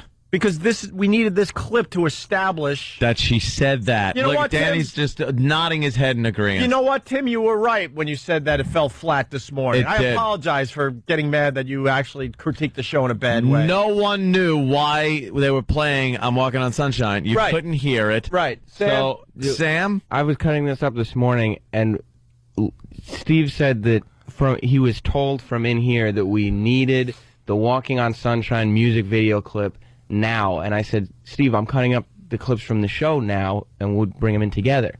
And he said, no, we need the music video now. They want it now. No, we needed the clip dry, because then it sets up the whole Walking on Sunshine music video that was made from that one dumb clip. Steve misunderstood me, because I said we need clips. You failed again, Stuntbrain? I may have, or there was just a communication breakdown. But I wanted clips because it makes no sense to play the video without the dry audio. At this point, I got to call you a fraud. I'm honored. Fraud. More like stunt ankle. So, Steve, what happened? Let's get to the bottom of this. Stunt amoeba. What Mike just said is, because I asked him, literally, I said, are you sure they want the remix? And he's like, yeah. I'm like, oh, okay. So that was what that's. Oh, now we got Danny piping in. All right. I might disagree. You seem pretty adamant that that's exactly what they wanted was the remix. Yeah, because I asked. But wouldn't you think that it didn't make sense? Like, wouldn't you say, "Oh, I wonder why they'd want that"? It doesn't make any sense. Believe me, I asked that to myself. That's why I asked Mike for clarification, and I misunderstood. We're finally what happened? But now we got the Wave to me. But now we got this thing established. Yeah. Right? Hold on, I want to hear the last part of this again. Cleaning electronics, she just inhales the whole thing in her mouth. It's like I'm walking on sunshine. Now it's funny. Now it makes sense. Wow. It made no sense before because there was no context to the Walking on Sunshine. She's huffing the computer duster, and that's what it makes her feel like, walking on sunshine. And then she has to huff immediately after saying that. How long after that did they play the music? Was it like right after What, the Walking on Sunshine? Yeah, was that like, did she say that? It wasn't even in the show. That's what I'm getting at. Yeah. So you have to, how radio works. You got to establish something, and then it becomes something else. Someone took this audio, and made a Walking on Sunshine, the famous Katrina and the Waves song, and put it up on YouTube, and it's hilarious. Oh, okay. And now that video is linked on onaradio.com. But we, as a dumb radio show, went right to the video, and people were like, what? What are you doing? All right, that makes sense. All right, we have another clip of Allison. She was using duster while driving, and as she was huffing, she was turning a corner and passed out, and she actually caused a 4-car collision. Aerosol cans. And I need them now.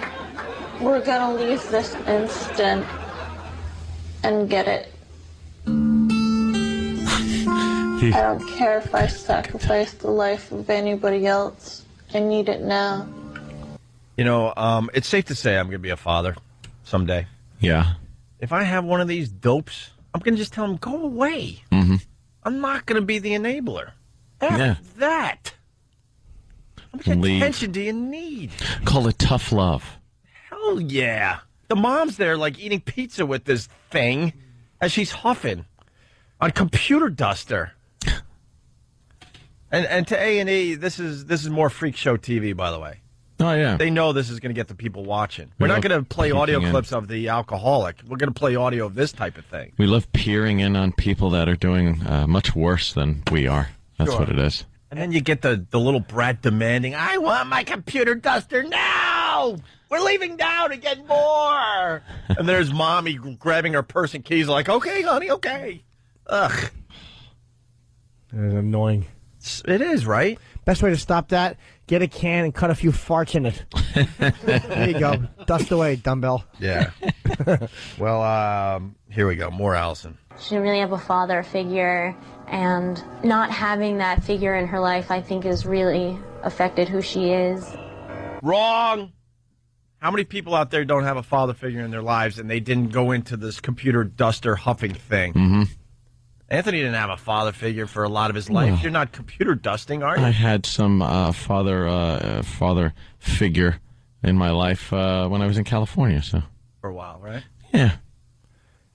Yes, I was always like some guy around. Yeah. All right. But although I wouldn't have been huffing. That's what I'm getting at. Yeah. There's a lot of people that it sucks. They don't have a father figure, but they're not going down this road. This excuse, I had to do this because Daddy wasn't around. Ugh. Huff now. Just go away. Huff. No, you've matured into just walking around half nude with a gun strapped to you in your own home.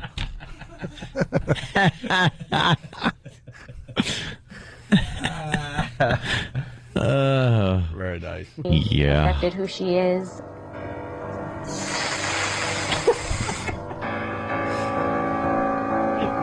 I wish I had a father. Oh, shut up. Do you? But he left me. And also his whole side of the family left me. Because you They won't stink. speak to me. Because I let my dad down. Did you? Oh, that's terrible. Oh, no, that's terrible. That's just awful. She just started screaming? Yeah. She's beatable. Wow, is she awful. She looks like she's got the worst case of asthma ever and just has to carry around giant inhalers constantly. She was inhaling and cutting at the same time. On Wow. camera. Was she? It was Talent. really bizarre. Cutting? Yeah, she had a razor blade and was slicing down her forearm. I get it. I'll pay attention. I'd paint my junk like computer cleaner. Here you go, sweetie. Funny. You guys want more Allison or what? Of course. All right, here we go. Oh, dear. I'm sorry. Yeah, don't do that with Mom, okay? I have to. No. Come on. Mom, don't, Let's just eat a little don't bit touch. first. Okay, let's have a little bite to eat. What do you want? I'm very Do you want, excited. I want this, I broccoli want this, I want this, I want or this, I want cheese? this. I thought you'd want vegetables. No, I want the cheese. Enough, dear. No. Noise. Mom. For lunch, I'll have some Arid Extra Dry. And That's funny. For New Year's, they toast with a can of Raid. Allison stinks. She certainly does. We got one of our friends on the phone? Because I hear she's from the Boston area. I think she went to BU or something. Aaron, what's up? Hey, what's going on? Hey, man. Hey. Happy birthday, Jimmy. Thank you. She's from Rhode Island, and I actually went to high school with her, and she still lives in that area. I don't know how much I can say, but I do know her pretty well. I mean, from going to school and everything, and I'll tell you what, most of that is probably an act. I mean, you can tell when, like, the whole Sunshine clip, she's definitely high, but that whole family was whacked out. Yeah. And I guarantee most of that was for publicity just to get on TV. Oh, really? Yeah. You think? Yeah. That's what Aaron's saying. But she's really doing it. I mean. She's definitely doing it, but the whole thing with the dad and everything else is, I think they're really blowing it up more than it's really an issue with the whole, from knowing the family. And if you see that clip where she's eating a pizza and she's talking to the mom and it's that whole passive-aggressive real bitch thing, that's how she was all the time, normally. Yeah. Yeah, but someone has to... But she was like head of the band, head of the drama club, student council. Like, she was a well-adjusted, normal person. Good. She had a stepdad her whole life. I mean, this is all like... Apparently, who was the one that was playing touchy-feely with her? I don't know, but yeah, I think it's all an act. Maybe you're right. Stupid little suburban kid looking for... It's fake. Yeah, not to mention the town that she's from is a well-off, well-to-do... You know, she had a nice house. It's like Crimea River. Usually it's the rich kids, by the way. Seems to be a lot of rich kids. By the way, you could tell by that Aaron did not have sex with her. No, not at all. It's a little bitter. Back to Allison. No. Mom, control yourself. I'm asking you. What if you had a daughter, and when you went to visit I never will. she was sucking on a can? Well, what if you put your daughter through all the that you and Dad have done? Would you be surprised that she'd be sucking on a can? Well, no. Oh, my God. I would be in jail. She just holds the guilt over the mom's head, and that's why the mom is enabling, because she feels guilty about the daughter and the... Jesus, shut up. Exactly. Just huff and die. Exactly. And finally. Well, you think she wants to be noticed, though? You think she wants some attention? Oh, God, I know you love it, Jimmy, but I can't hold back. I hate people like this. I hate the fake suiciders, all that crap. Cutter. I'm a cutter. If you're committing suicide by cutting your wrist, you're not committing suicide. You're looking for attention. What? She was engaged. She got married. Did she really? Last year, Allison got married for the second time. 2 months ago, her husband filed for divorce. No crap. I can't find my computer cleaner. Yeah. Yes. What's going on? Doesn't notice she's high all the time. 40 bags to be recycled. Oh. At the end of every whatever. Ooh. Wait, I want to choose a good one. I'm going to go with this one today. He's got it, and down he goes at the 5-yard line. What's the call here? Now they're going to say no, he's out of bounds. Oh, damn, I thought he had it. One more clip of Allison. Yeah, Jimmy, she likes the attention. now you called all week and told me you were mad at Dad. I am mad at Dad because all I want is a dad. Daddy in a can. There it is. Old dad in a can. Oof. You know what? We need that sound effect. I'm thinking after a really good line, we all just huff. We we share the good line with a nice huff. Yeah. Father, Mom. I know, honey, but it's not about you. Why did you choose him? I don't know. I just want you to get better. Better? You don't want to live like this, sweetheart. Apparently she does. What I want to live like, Mom. Maybe for the first time you'll live. There's no such thing. The best clip is her at a grave, huffing. Yeah. Look at that. She's laying down in front of some kind of monument. I think she needs a little attention, Jimmy. Yeah. What a dumb face. She really does have a dumb face. Her eyes go all kooky, all cockeyed when she huffs. So can breath. Oh God, Smells like Dow Chemicals, like the Dow Chemical plant when you kiss her. Doesn't that make her mouth cold? You would think. Hey, someone's saying... She could take care of you, though, and it comes out squeaky clean. Ooh, Yeah. Thank you. What's happening? I want to go to... It's a washer. Now. I want to go to Aaron in Jersey. He's got some info on this whole thing. Aaron, what do you got? Fellas, happy birthday, Jim. Good evening.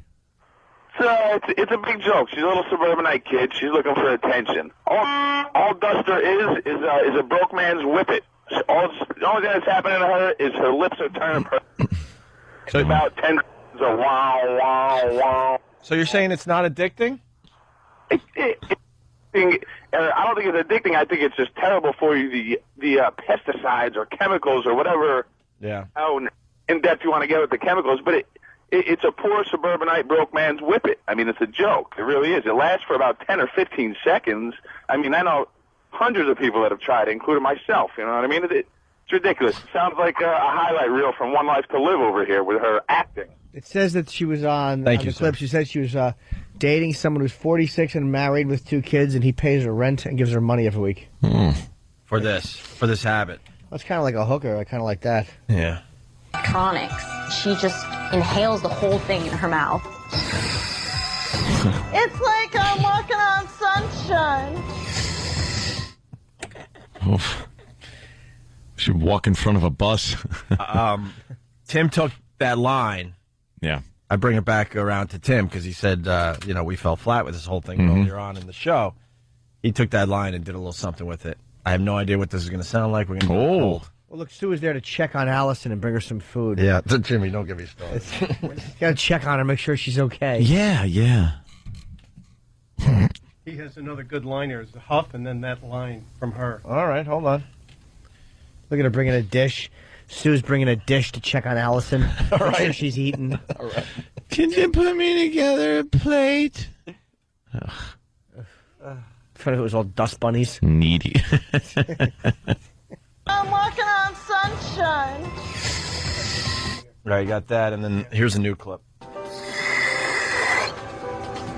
I feel like I could conquer the world. Conquer the world with what? With a dust broom. With her magical computer keyboard spray cleaner. Okay, now the rush. It's coming in. Oh, look, the sister's helping her up. Look at that whole Yeah. patting her face, Patting taking her care head. of her. I know what you're doing. Look at her. She needs... People are telling me on instant feedback to just let it go, but belt. I can't. I don't like this. She needs a belt in the mouth. Yes, right, Ant? Yeah. You know what? Like slap her. I'll tell you right now, if my mom or dad caught me doing this, I would, they would beat it out of me until I stopped doing it. Spoiled brat. So Tim came up with this. Let's take a listen. Be a huffer like your father.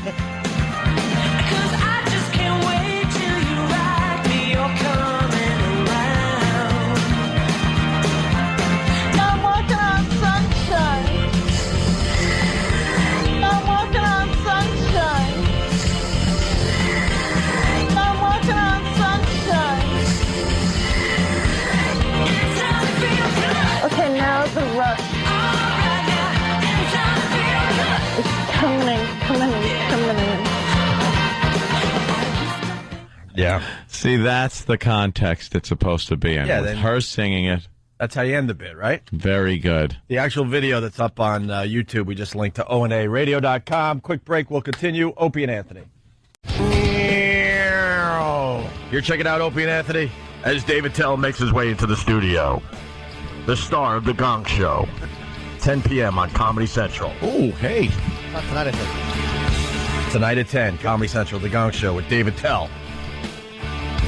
By the way, as Dave gets comfortable here, it looks like you're comfortable already. Yes. I want to wish Kim Cattrall a very happy birthday today. Really? Now, Dave, you might be saying, why are you talking about Kim Cattrall? Well, We're obsessed. Porky's. Well, yeah, but we're obsessed with her lame ass old cougar on Sex and the City. Like they walk around on that show and in the movie like she's hot, and it's just this old broad talking about, and they think it's such a freeing like thing, like, wow, she's so open to her sexuality. She knows who she is. No, an old slut isn't attractive. It's not something guys look at and go, yeah. She's so empowering. How old is she? 69? I love her little quips. 52, actually, for the 52 for Kim Cattrall. But isn't it relative? I mean, compared to the other three. Oh yeah, yeah.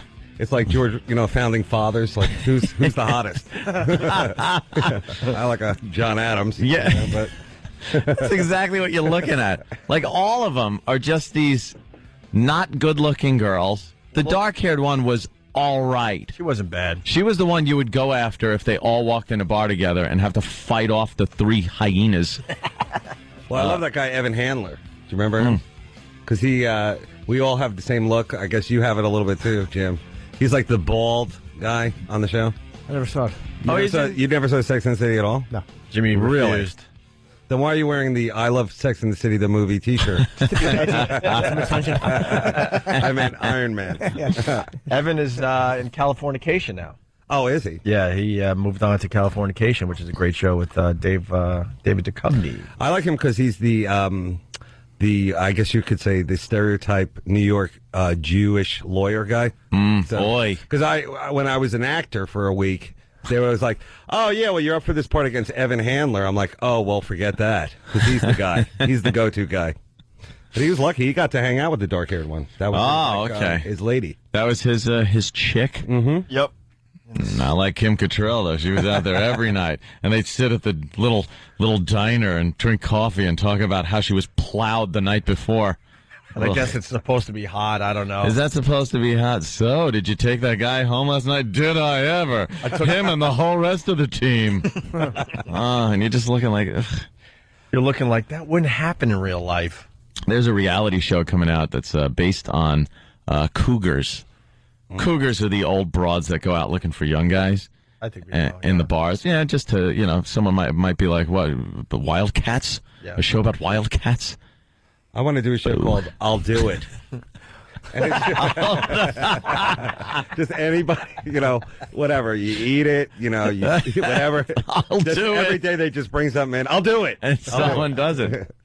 They got to offer you stuff, though, until you finally go, I'll do it. Kind of like that, name that tune or something.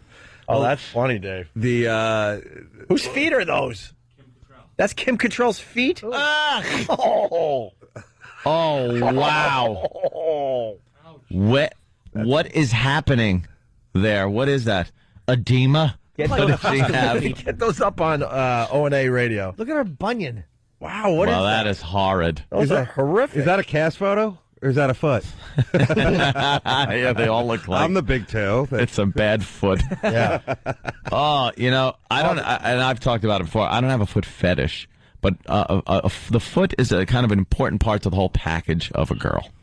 If they have those big, long, talony ligaments that go in, doesn't work. And it's the last thing you see, really. It's the last really thing you look at. Yeah. She's running out the door screaming. You just see the dirty bottoms of them pitter-pattering to your door. Get the hell out of there. What's the reality show all about? You started with that. Yeah, there's going to be cougars, and they're going to compete in bars to see how many younger guys they can pick up. Wow. That should be a hit, huh? Oof. Can't wait for that one. I think young guys are isn't that the new thing that young guys are supposedly into these older? I don't know any guy that is saying, yeah, I want to get my hands on a Kim Cattrall. Could you imagine those feet rubbing against your legs in bed? Your young legs. Be horrified. They're sucking all your life force out of you. God. You're just in a moment of intimacy and you feel them kind of wrap around your sides. And just feel bunions, calluses, and toenail fungus. Oh, she looks like she has those feet where those little cartoon things flip her big toenail up like a car hood and jump in and start chewing. They look like, you ever see when they make a plaster cast out of a Bigfoot? Yeah, that's what it looks like. What their feet look nice. Hey, I got more info on this cougar hunting reality show. Ladies who want to learn to snag a younger. Ladies who want to learn. Wait, this doesn't make sense. Ladies who want to learn how to snag a younger man. There's an extra 2 in there. Okay. Might want to check out Camp Cougar, a reality series in which mature women pit their boy-bagging skills against sharp-clawed contestants. The show, hosted by Lisa Gastineau, but not yet definitely scheduled, will take a group of boy-hungry women That was it. through cougar training and then judge them on their applied skills. And then release them in an urban youth center. Oh God, it's just that Gastineau and her daughter. That was the show. That was pretty wild. Oh yeah, that was. They had a reality show for 10 minutes. Yeah, you like that one? Well, I like that one and the Gotti Boys. I think that was like a Long Island. Like in my collection of Long Island stuff. Yeah, that was up there. The trash. Just looking at the trash. The Gotti Boys. What happened to them? Gone. That's it. That was it. You won't see them no more. The ratings went down, and they whacked the series. I'll do it. What about the Hogan family or whatever it's called now? I think they turned it into Brooke Knows Best or something. I don't know. Yeah. Did they really? Change it because there's no family left. Yeah, that family imploded. Just completely imploded. Wow. Yeah, that reality show got the best of them. Yes. Little fame for the family. Now you know why Hulkster was the only one out there. It's everybody for themselves. After the end, they're like signing separate deals. You know? Yeah. I don't need the family. I'm pretty interesting myself. Is the son still in jail? Yeah. But I think he's going to have a reality show when he comes out, his own. Of course. Why are we fascinated? Stitches. Dumb family. Stitches and sleeping on my stomach for a week. Indissolvable stitches. Yeah.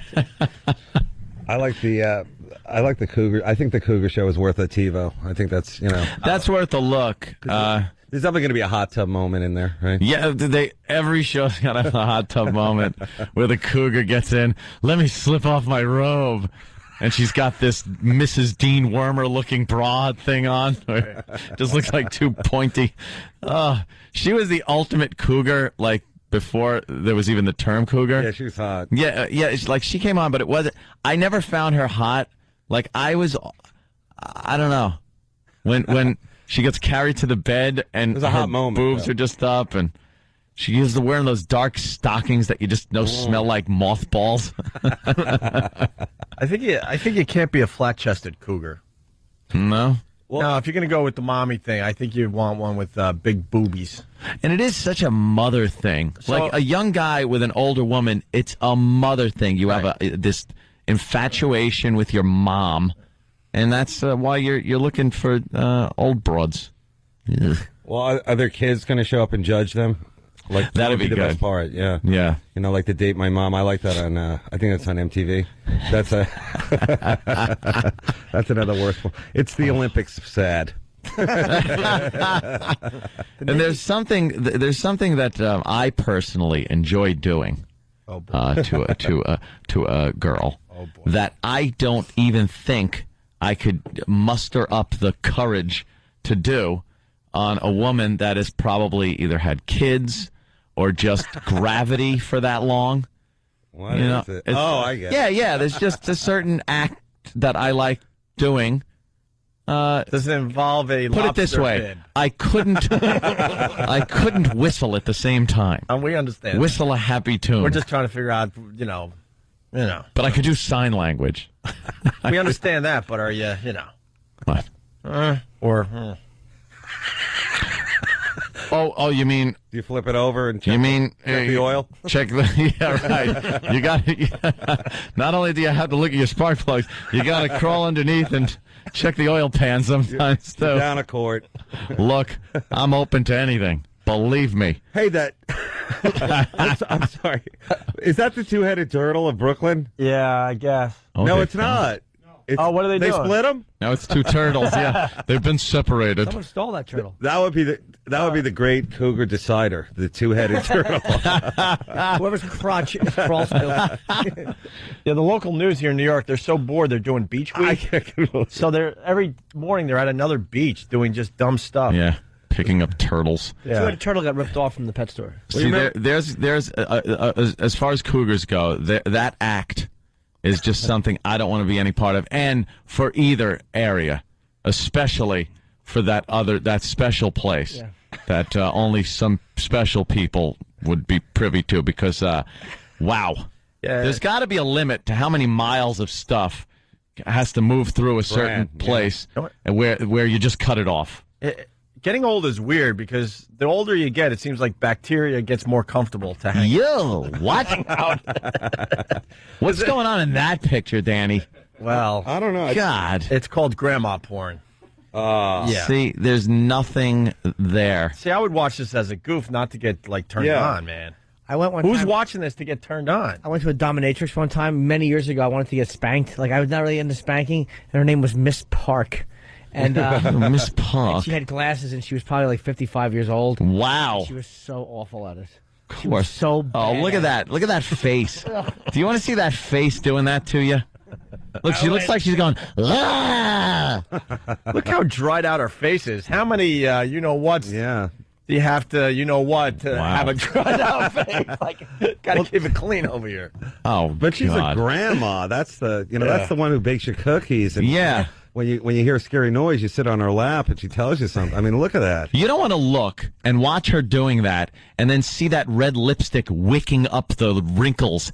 It's starting to wick up like little, like Mars canals. Like a dried riverbed, Yeah. As she's making that face. How about the poor kid who sees that on the internet? He's like, is that my grandma? Yeah, that's got to be somebody. But that's not my grandpa's, joystick. Is that my grandpa's you-know-what? Looks so young and turgid. And black. Yeah. When we went to Great Adventure, we had to stop every 5 minutes because he said... Oh, God. Let's say hi to Mongo from Whackbag. Mongo, what's up? Good morning. Actually, I'm from Radio Gold fans, but... sorry about that. Radio Gold fans, yes. That's right. When I was 22, when I got out of the service, I ended up sleeping with my friend's mom, who was 52. And I did that certain task that Anthony was describing. Yes. Alluding to, sure. Yes. I wouldn't say it was... It was Long Island at low tide. It was wow. Oh, really? The Long Island Sound, a few horseshoe crabs and some barnacles and seaweed. Some of those old mussels that have been laying around the sun too long. It's like chewing liver on the West Shore Expressway. Mongo, I got to ask, why, man? Why? It was...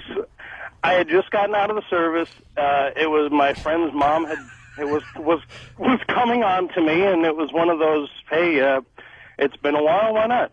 Was it hot because she wanted it so bad? That's the only thing I could think might make it... Yeah, it was just one of those things where the attention was there. Nobody had paid attention to me in a while, and she was just flirting like crazy, and I'm like, why not? What? Well, weren't you just getting out of the service? Weren't you just coming off of, bang bang girls in some, exotic locale? One girl in every port?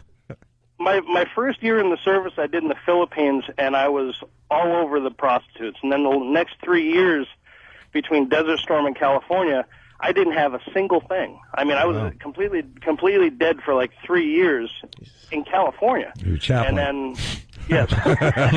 Chaplin assistant. Yeah, right. So then he gets this 53-year-old. Hey, dude, can I ask you, what was the seduction process like? And when she took her clothes off, describe like the undergarments. What Anthony's asking is, when did you have your first gulp of brother? Oh my God! Oh God! The first whiff was when I actually, if I remember right, she took her shirt off, and I smelled something, and that is usually a bad sign. You smelled America. That's what you smelled, son. You weren't used to that in the Philippines. This guy'd probably rather smell the death around Fallujah. Again, it's like, smells familiar. Was she wearing sweatpants and just like really odd socks? Yeah. What was the underwear like? It was old granny panties. See. She wasn't in bad shape. Doesn't matter though. The point I was trying to make was, you're never going to see those little boy shorts on these old broads, and if you do, it ain't going to look good. And those things are hot. it definitely wasn't hot. I mean, it was okay. Thank God there's no lights and lots of alcohol. I'm actually dry heaving. I swear to God. I'm so close to puking. Danny's leaving that picture up there. I know. Well, because we're looking at that picture as he describes this, it's kind of like it's perfect. And then if you go into the bathroom, maybe at some girl's apartment or something like that, or she brings some stuff. It's you open up a cabinet or two. There's like hot, sexy things in there. Girls, all their little lotions and their cute little colorful things that they do. And then what do you want to see? Stuff. Like an old woman's medicine cabinet. Oh, look, she's got a tube of crack cream for her heels. Yeah. You need that, and then some kind of medication because her womb is falling out. She has snake oil. Actual real snake oil that she bought for. Yes, this elixir will help you. I don't believe in store-bought medicines. Now, I'm interesting and weird. Mongo, hold on, because, well, actually, we're going to let you go. There's too many people calling in now. You got this guy. He really likes older women. All right. Dave in Tennessee. Dave. Hey, what's up, gentlemen? Hi, sir. I mean, I really dig older women. I think it stems back to my first experience. I was 13, and she was 32. And for some reason... That's pretty cool. Was it a teacher thing? Or It was my best friend's mom, Carol Melissa, and I spent the night over there, and she just hit on me. And we, went at it. So, I mean, it was pretty cool. How old are you now? Yeah, I'm 35. How old are the women that you like? Well, I mean, I don't go too old. Like 50 is the oldest. That's That's not too bad. But it is. It is. Oh, what is that? The 13, 32-year-old combo, like David Tell said, that is hot. Yeah. How did she hit on you? Maybe she was just tucking you in or something. I mean, maybe you took it the wrong way. All right, gentlemen, punch it out. Wow, that's cool. Yeah. 13. Nice. Yeah. Now, one guy will complain over that, but if it's a 32-year-old guy with a 13-year-old girl, now all hell breaks. Then you're talking to Chris Hansen. Yeah, then all hell breaks. Dateline NBC. Such a double standard. Have some lemonade. Right. Chad in Ohio. Chad. What's up, guys? Hey, man. Hey, so I always wanted to hook up with an older girl. Finally got my chance. She was 42. I was 21. And, yeah, I put my hand down, All right. And it was completely unkept. See. And I wasn't expecting that because every girl I've ever been with, shaves. And it was like the biggest turnoff ever. I never want to touch an older woman ever again. Like you were pulling Punxsutawney Phil out of his little lair. An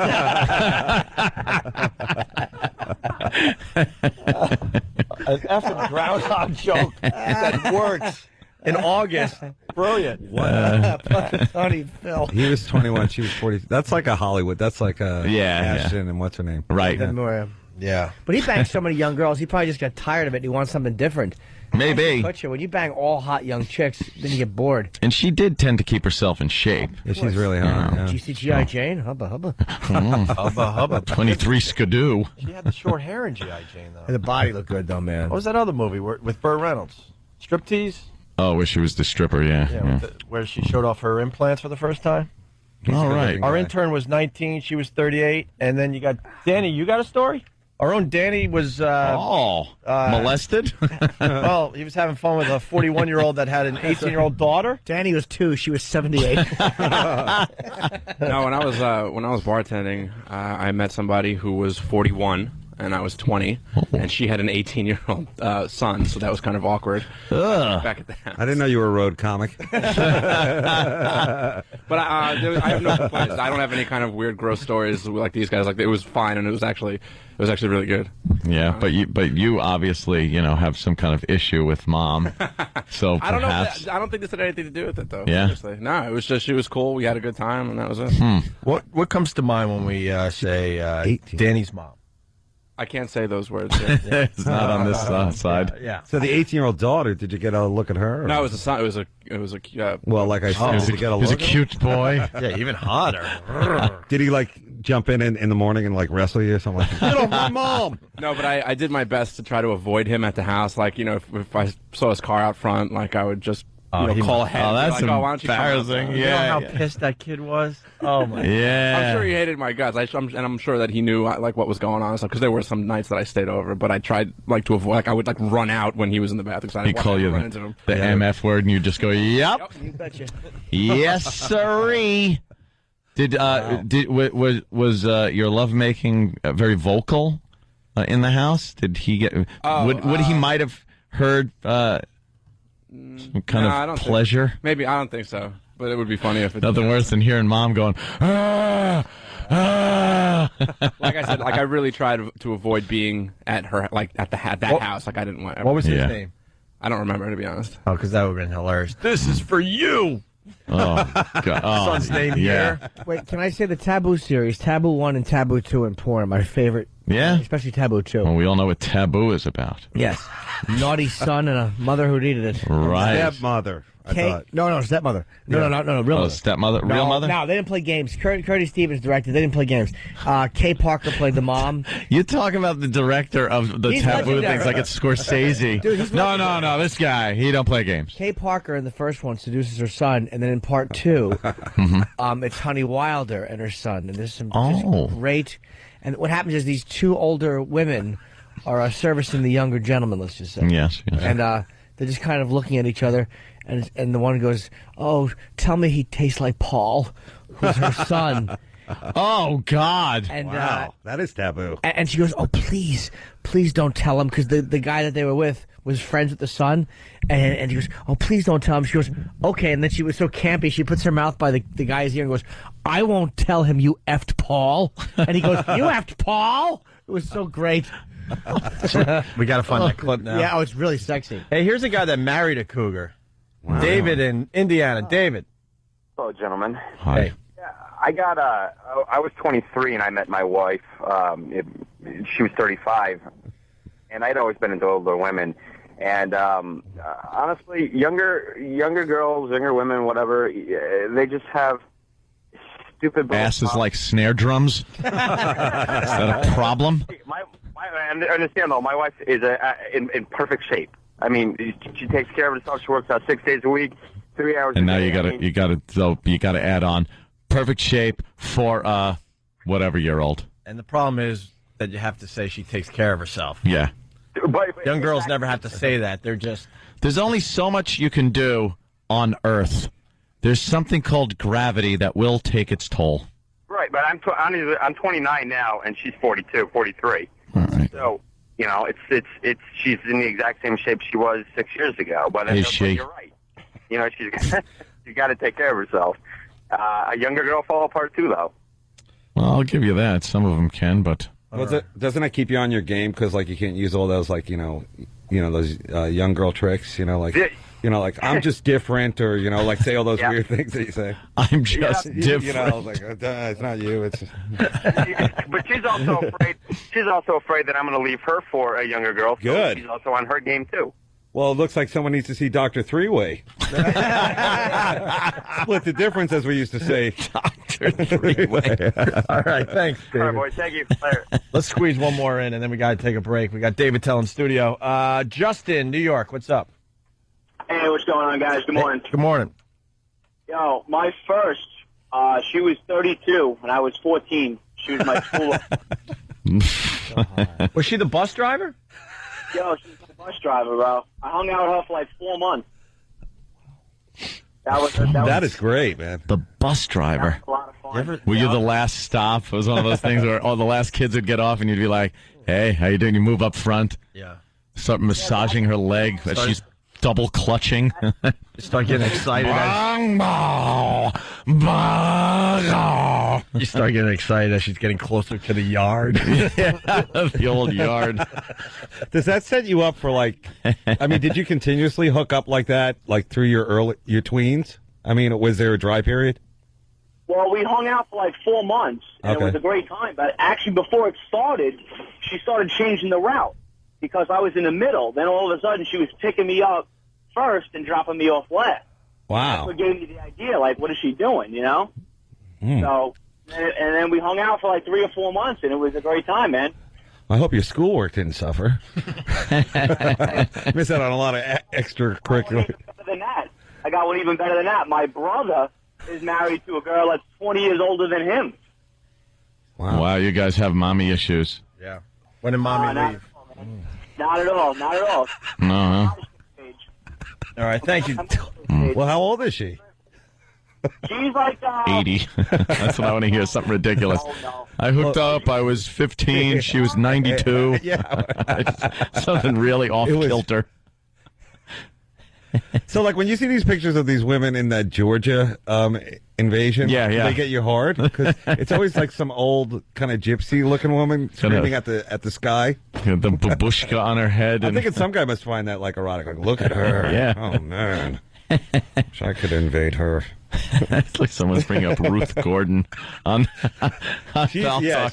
Ruth Gordon, the ultimate cougar. Oh yeah, Harry. What's it? Harold and Maude. Harold and Maude was a movie. Yeah, young guy, and he was into her.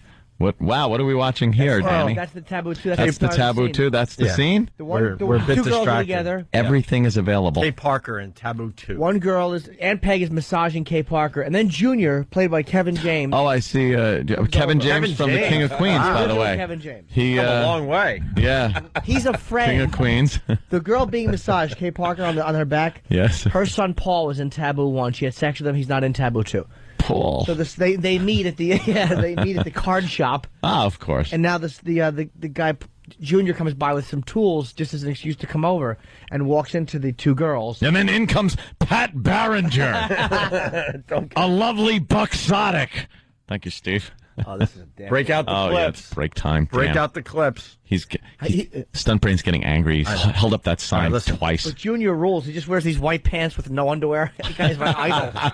David Tell's doing the hang, the Gong Show tonight at 10 on Comedy Central. Who's on tonight, Dave? Do you know? I don't, but I think we sent out some clips. There's some wacky, wild stuff coming out. Very cool. We'll continue with Dave in just a bit. Opie and Anthony.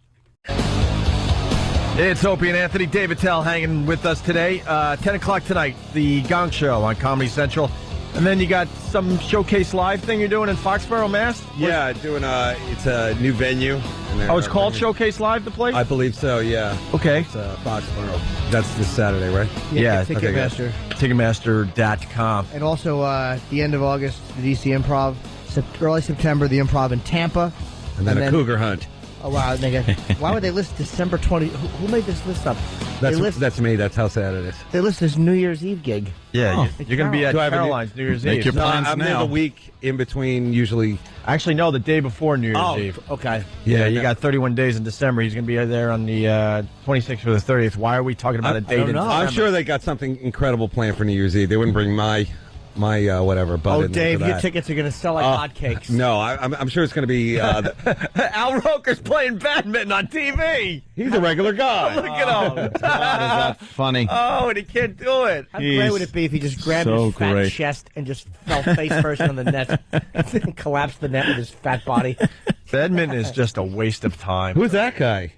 Well, is he the champ? He's got to be. Look at him. Yeah, I hope so.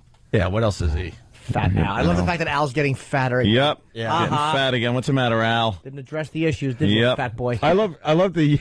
You ever see people walk around with their badminton thing in that leather case? You know. Yeah. Like it could be a ukulele, might be a badminton. It's like either one will not hook you up with action. Not as cool as a pool cue. Yeah. That's for sure. Oh, well, but Al's wearing the sunglasses to look a little cooler as he plays badminton. These guys are good, though. They're really slamming them, too. They're like... Yeah, badminton is stupid, but these guys are really good at it. These are the USA players. Watching them play badminton, you're like, all right, I kind of get it. Well, it's just dumb. These guys are from They look like they're from another country, though, Jimmy. I'm confused now. He did his job. He's never going to be as good as the Olympic guy. He showed that they're really champs. Oh, we hate Al Roker on this show. His fat cupped bosoms. Yeah. A little jiggle. Yeah. They really are like little pre-pube cones. Yeah, little like, look at them. There, God, it's me, Al. That's for the people who... Hey, are you watching the Olympics there, Dave? Am I? Yeah. Not really. I know. Well, I like the gymnastics and all that kind of thing, and I don't know if it's sick or not, but you're not a whatchamacallit pedophile if you watch the little girl gymnastics. No. But what if you ask everyone to leave the room? Still fine. Lovely. No, yeah, I guess I've been watching the highlights, the swimming and the running and all that kind of thing. But I like the sports they never show, the shooting. You never watch that, and that's something that we rock the house in. Mm-hmm. Yeah, right? We're very good at shooting. We're really good. There's a couple of Marines in this year, I think. Mm-hmm. Yeah. Oh, really? And I hear Marines are pretty good at shooting. Did we win all the medals in the shooting event? I don't know. They never talk about the shooting. What? It's politically incorrect or something? I like in the Winter Olympics where they got the skiing and then the shooting. And the shooting, yeah. Yeah. Who came up with that dumb sport? Skiing and shooting at the same time. I think the German army, as they were moving into Russia. Wow. Good point. That's right. Yeah, a little cold. Hey, Fritz, put the skis on. And Start the shooting. Get on the train 100. That's another one of theirs. Didn't translate over the years. Work will set you free. Is it over yet, the Olympics, or is it just going to keep going how many more weeks? I think it's over Sunday, right? It's only a 2-week thing. We're just about done. I like Monday when the teams get the bill for staying in the Beijing Hilton. You can only imagine what that is. Yeah. Let's say hi to Evan in Boston, listening on BCN. Evan. Hey, guys. Welcome aboard, Ev. By the way, David Tell's coming there Saturday. Showcase live in Foxborough. Get your tickets through Ticketmaster. Why not? No pressure, Evan. Why not? Jimmy, I'm also a fan of Taboo series, but you're a little mixed up. Oh? He's going to challenge you on your taboo facts. He's cute. Yes. You are speaking of Kay Parker, who's in 1 and 2. Yes. Then And she 3. took a break in 3. Oh, okay. I thought she took a break. No. But you're talking about Aunt Peg. She's the one who whispered it in Jimmy's, I said that. Jimmy's ear. I said Aunt Peg, and it was Paul's ear. No, Aunt Peg was massaging Kay Parker in part 2. No, I know it was Aunt Peg. Of course, she threw the orgy at the end. Ron Jeremy's in that scene. Honey Wilder. No, Honey Wilder is the mother in part 2 who has sex with her son. But in the scene I'm describing, it's Aunt Peg, who's a friend of Gina's. Don't you try to challenge Jimmy Norton on Taboo. Yes, sir, please. I have 2 rooms painted because of that movie. Movies. Thank you, Dave. Movies are great. What's that? Those movies are great. Oh, they're wonderful. The 1 and 2 are fantastic. And then I found out someone said Mick Foley loves those. Yeah. E-Rock knew that. Yeah, no, he was talking about it on the show once. Wish I would have known that. Maybe you were out that. You know what I like, Jimmy, is in part 1 when Aunt Peg is on the phone with Kay Parker, and she's being her boss is, in the good old days, they were molesting her while she's working as secretary. Good old days. And Aunt Peg goes, "Are you being raped? Oh, that is so hot." Yeah. And then she wakes up that Asian kid, Yep. The Asian girl and the boy. Yep, she had She was so turned on. 2 teenagers or whatever. Or they were adults, but I mean, like 2, 19-year-olds in bed with her. That sounds more like the Emmanuel series, if you ask me. Oh, yeah. Emmanuel. Yeah, that Who was was your favorite Emmanuel? There was Sylvia Christel. How do you know this? And there was Laura Gemser, who was in Black Emmanuel. Who was sexy. I don't know, but it was all about like exotic locales, cheekbones, and that girl constantly looking sad. Yeah. Buddy Ebsen, Jane Frazee. What was her job? She was like a roving photographer, journalist, or something. I never got to that. I would just wait for the lesbian seduction scenes. They always had one good one. Yeah. I don't remember. Well, she was always in on some Vespa somewhere on the back. And she always met a guy who was like the heart-to-heart guy. He was like a millionaire playboy. Heart-to-heart. Yeah. He was always trying to get her to stay here with me in Hong Kong, and we'll have more softcore porn sex, music to Zampere flute music, filmed through cheesecloth. Yeah, damn, Kay Parker was fantastic, though, man. Yeah. Oh, was she had big 34Ds or whatever. Oh, was she great? That softcore stuff was so frustrating. So that would be just awful. That would be your cougar moment. Without a doubt. That would be your. Not now, but I mean back then. Kay Parker. Except for look in the 70s, the styles were a little different. Unfortunately, certainly were. But whatever, she's still really sexy, man. Kay Parker was juicy. Yeah. That must have been a wild time, huh? Oh. All right, Evan. Thank you. Bye, Ev. All right, take care. There goes Evan. How many taboos did they make, John? Many, but the first 2 were great. Part 3 was okay. In the Rockies. They never get it. Exactly. Yeah, they never get it done with they want it back. They never get it done with the trilogies ever. No. The third one always 4. Third one always Wasn't that one The Revenge? Yes. Right. And then there's Taboo American Style, which is a different series starring Paul Thomas and Raven. Yeah, that was a good one, too. And Gloria Leonard. Do you think they could do the same thing but put a Z at the end and make it more urban and hip? Oh, right. Taboos. Where it's actually just the birth parents having sex. Damn! Aunt, what's her name again? Aunt Peg. Aunt Peg? Aunt Peg. Hey, I hate to change the subject, but there's a lot of discussion in the office about this Britney Spears audio we got. They're arguing if it's real, if it's not. It sounds like an isolated track. It's slowly making its way to the internet. Basically, slowly. How does that happen? Slowly. Well, slowly oozing through the intertubes. This is from an HBO concert back in 2001. Audio surfaced late last year, and now it's on the music sites today. Mm-hmm. Literally today, it's starting to kind of spread. And they're arguing in the office, is it real, is it fake? I think it's real. Basically, it's an isolated mic, like Ann said. What do you think? And a lot of people... It's the laughter that comes out of different walls and Well, bring rooms. E-Rock in here. And you go, what did E-Rock think? I was curious as to what him or Steve thought, because the guys in the office... He was arguing about it, but... You know, there were rumors that she kind of just sang along to tracks to begin with, so they would lower her mic so you wouldn't hear her actually singing that much, and then they would have a nice polished track that she was like kind of singing over. She could be singing, and the track isn't going out to the audience, but a sound guy can completely grab what she's singing and hear her actual voice. And that's basically what they're saying today. E-Rock. Yeah, Steve's been going on about this since 6 a.m. If it was posted last year and this was legitimate, all the entertainment sites and everything would have been running crazy with this already. Where's Steve? So you're saying this is fake? I think it's fake. But someone synced up the actual video with the audio, and it matches up. But then again, someone, if they were going to do this, it's not hard to imitate her voice. There's a wrestler on WWE who's a mock Britney Spears that sounds almost something like that. You're bringing Triple wrestling H into this? The point, because it does. So the point being that it's kind of easy to imitate her voice. There's other people who do her voice, so I think it's fake. Wow, E-Rock, you're going to lose on this one. I don't know, Steve. Steve, what do you got on this? Steve. I've been toying. Steve turned around and the cord fell out of the mic. See, even the microphone doesn't want you on the air. I've been toiling over this since about 6:30, and if you watch the video and you listen to it, it's synced up exactly, and it's entirely possible that when she's dancing, she can't sing, so she needs backup singers. So it's entirely possible that this is an isolated mic track, which we've all heard before. Julio Iglesias has had him. Madonna's had him. Janet Jackson's had him. So a lot of people. The famous one, Linda McCartney. Ashley Simpson. Yeah, the Linda McCartney one. Right. Yes. So it's entirely possible. All right, so Yoko Ono.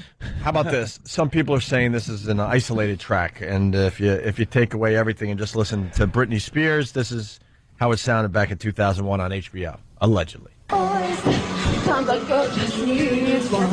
Yeah, no tighter than that. Boys, love her and to hold. Boys, and when a girl is with one. Boys, and she's in control. Sounds great. What's wrong with that? What was that other voice? Tighter. Is that her inner voice? Tighter, hotter, quicker. If that's her, wow. Yeah. Oh, baby, baby, how was I supposed I'm saying totally her. Yeah, I'm saying her too. It's very airport bar. something wasn't right? It's a ghost in there. I shouldn't have let you go. And now you're out of sight. Show me how you want it to be. She's horrid. Tell me, baby. I like when they whisper. I feel like they're talking just to me.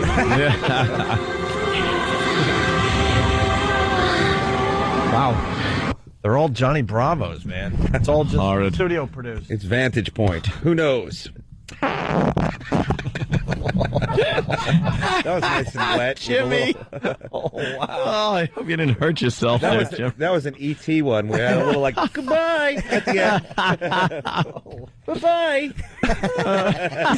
You stopped breathing to get that one out. Oh, yeah, I didn't want to wait till Dave was done talking. I'm sorry. Nice. No, I want to step on what you said. Step on him with the bat. You just had to funny it up. No, I felt good. Baby, all the people look at me like I'm a little girl. But did you ever think it'd be okay for me to step into this world? Always saying, little girls, don't step into the club. I'm just trying to find out, 'cause this is what I love, yeah. Get it. That's her. Yeah. So her. Well, because she's dancing. Yeah, because a lot of people were amazed, I remember, saying, how does she sing so well and dance at the same time? You can't. You just can't. Because she's a star. She's got pizzazz. Yeah. Oops, I did it again to your heart, got lost. And this day won't be fair. Oops to you, think that I'm sent from above. Oh, wow. I can't even see the video, but it sounds like she's in a pit, and it's like that Mad Max Thunderdome, like they're surrounding her, like yelling at her. Finally, the last track, a little setup. Brittany is lowered under the stage, so she's singing, dramatic moment, lowered under the stage, and then they're doing something else, right, for a little while. Maybe so she does a costume change, and the mic is left on. Oh, goody. So you hear her ending her song, and then she talks to the that's people under the stage, I guess. But the audience can't hear her. No, the audience cannot hear her. God. I want to welcome you to a world This obviously is the end of her setup for whatever they're going to do on stage. where anything can happen. Really? Anti-gravity? She's being It lowered. was an emotional moment. I was retarded.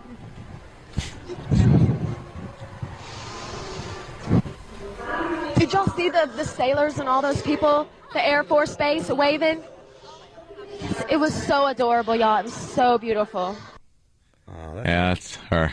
She's real. He's Southern. Yeah. Y'all be seeing them, y'all fly boys and whatnot. I saw guys. I think they fly on the whirlybirds. Yeah. What a dunce. So adorable. I think E-Rock's wrong in this one. I think No, Eric has been proven wrong, too. I'm definitely saying that's her. Yeah. I thought she was going to have like a little hissy fit under the stage. Yeah, no, apparently she does. Y'all see. Y'all It's an see. emotional moment. Oh, there's Wow. our music. What? I'm flying again. Well, let's just, before we head over to Sirius XM, Dave Attell promoting the Gong Show tonight at 10 o'clock on Comedy Central. I've gone past promoting it. I'm actually boring myself. Please watch it. And yeah, man, watch it, because the better the ratings do, the more likely Dave is to get more of these. So definitely, that's the way That's it how it is. works. So support. Don't give away the him. secrets of television, Jim. And Showcase Live in Foxborough, Mass. This Saturday at Ticketmaster. And let's just say at August 20th to 31 in Washington, D.C. That's going to be great. Improvisation. Yeah, great That's show. a heck of a room, I hear. That's a great room. Thanks, guys, for having me, man. I'm walking on sunshine. She's great. And if you want to come over to Sirius XM, you're welcome to come there, too. We have more things planned. Special guests, big surprises. Really? Yeah. I might check that out. Chock full of fun. I think we're going to get very dirty over there today. Uh-oh. I think we got some taboo clips we got to get into. Oh, wow. Get into, yeah. All right, guys. We'll see you tomorrow. Thank you.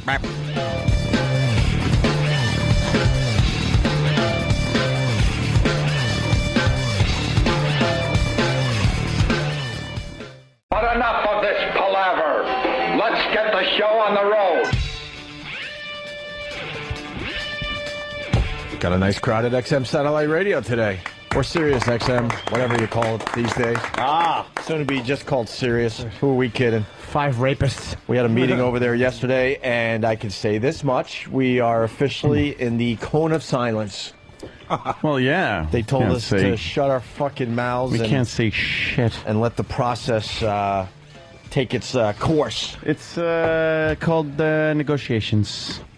That's And- what they do. And for once, we're going to listen to somebody. So Now, me and Opie sit back and leave it to the Jews. That's right. They just duke Leave it out. to the Jews. Our whole future depends on two Jews duking it out. Yeah, we did our job yesterday. Now it's up to the Jews. We send in our Jew against their Jew. I just hope this time around. And hope we have a Jewier Jew. I just hope this time around it's a cage match or some kind of UFC fight between the ladder Jews. match. Ladder something. match would be good. Yeah. Bob, I think Super Agent Bob A Eatman. dreidel match. I think Super Agent Bob Eatman would lose a ladder match, though. Oh, yeah. And he's not too good in the octagon. Although he does have a good finishing move.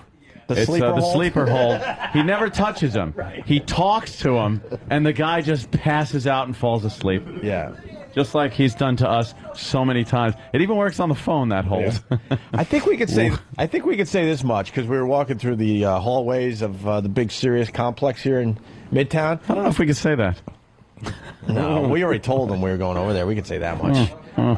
We told them yesterday we were heading there, so that's nothing new. But I can say this much: there's a lot of people giving us the "Why the fuck are they here?" look. I don't know. I think everybody was friendly. There were a few that were definitely happy to see us, and then there were a lot of those two.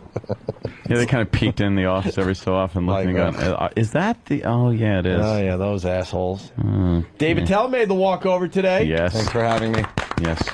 All 6 people on the bleachers applauding that. It's only Thursday. Friday is our big bleacher day. I'll say. And Mike DiStefano joining the program. Yes. Hey. Mike. Hello, Mike. When it's me and Jimmy here, I'm the second best comedian here. Now I'm the third. You guys suck, man. Yeah. Every time there's another comic, I'm like, I go down a notch. Oh, Mike, that's I'm a not humorist, true. Mike. No, it's very true. Yeah, Dave's more I'm of a a Mark humorist. Twain type. Right. Yeah. Hey, are they? How are they going to do that? You know, I know you're not allowed to talk about the deal, but like, how are they going to do? Like, you know, is it like busing? Are they going to bring you guys in and have like a sit down with the? No, we do our show, and there's a man on the phone, and he repeats it into a serious microphone. Do you think it might get in the way with their round-the-clock NASCAR coverage, or? That's a very. I don't know. I hope not. I hope we have a spot. Are you guys there. going to get your own like network, like the other guy? You know, have your own. We already have our own. No, network. I know, but I mean, We have our own channel I'm talking over about here. radio shows for Listen, your friends. Third Banana. Yeah, Do your homework. Do your homework is right. No, we they have got that radio skinny shows. guy over there doing a fucking show. He's got his own show. That Who? kid from L.A., the writer guy. I don't even know his name. Oh, Yeah. Rich Voss? Oh, No, not Voss. No, no. Like I'm saying, the Opie Anthony Network should have a Voss show. We have Mike those shows. Yeah, I know. Saturday On Night Saturday Live. night when we're all doing stand up. Come on, buddy. We got to get out. I'm just realizing Dat Fan could be in here and you'd still be the third best comic. Jesus. The pain. The pain. After he just said that. I just was No, watching him teach Al Roker squash. And now we can make our Asian jokes that we couldn't do while we were teasing, watching. of No, course, I know. Mike. I think you're my man. Yeah.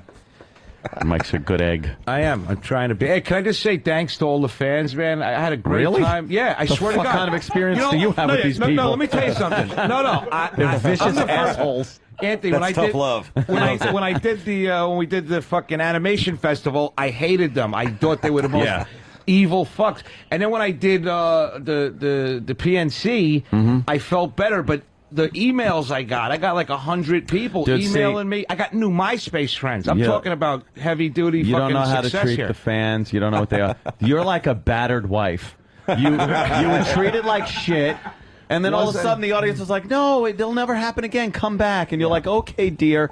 And then they're just waiting to punch you in your lip I again. wasn't treated like shit, was I? No, I did okay. No, They I were mean, nice. they're an awful bunch of people. You know, Our fans. They're horrible. It's a hornet's nest out Yeah, there. yeah. Have you sat and talked to any of them, like one-on-one, and just try to get to know them? I don't say I don't hang out and drink with them and everything. Yeah, but I've they're talked to a few of assholes. them, and I find that they're very intelligent people. Holy and shit. I got like 30 of them coming to Caroline's tonight to see me. Do you think you're on Hannity's show or something? What fans are you talking about? What is this, Air America? This is the Opie and Anthony show. You hear how he worked in his plug? Ugh. Yeah, I know. That was awful. Oh, but can I have one guy on my team here? What the fuck? man? So what are you doing, Caroline, tonight? Tonight at Okay, 8 cool. o'clock. I'm not. That's not the plug. I think it's nice that I got like 20 fans. We got a clip from Taboo 2. Ooh. Yeah, I was listening to that good stuff. Jimmy 1982. posted this here, so let's take a listen. Did we like hair back then, really? Not really, but you couldn't did it avoid anyway? Yeah. My brother loves the hairy bush. Oh, it's weird. He loves it. You know what? I got to tell you, growing up and looking at Playboys and old penthouses and pornos like that, they weren't shaved down, so that kind of was what you jerked to. Sure. So you got you excited. So there is this little nostalgia that comes around you when you see, you know, Absolutely. a hairy bush. Remember you used to pull it apart, seriously, like, and keep it away. I hated it. It got you had to pull it apart. Your nose. Looked like roadkill. Yeah, it's fucking awful. Fucking. It looked like a dead possum. Here it is. I found the entrance wound. I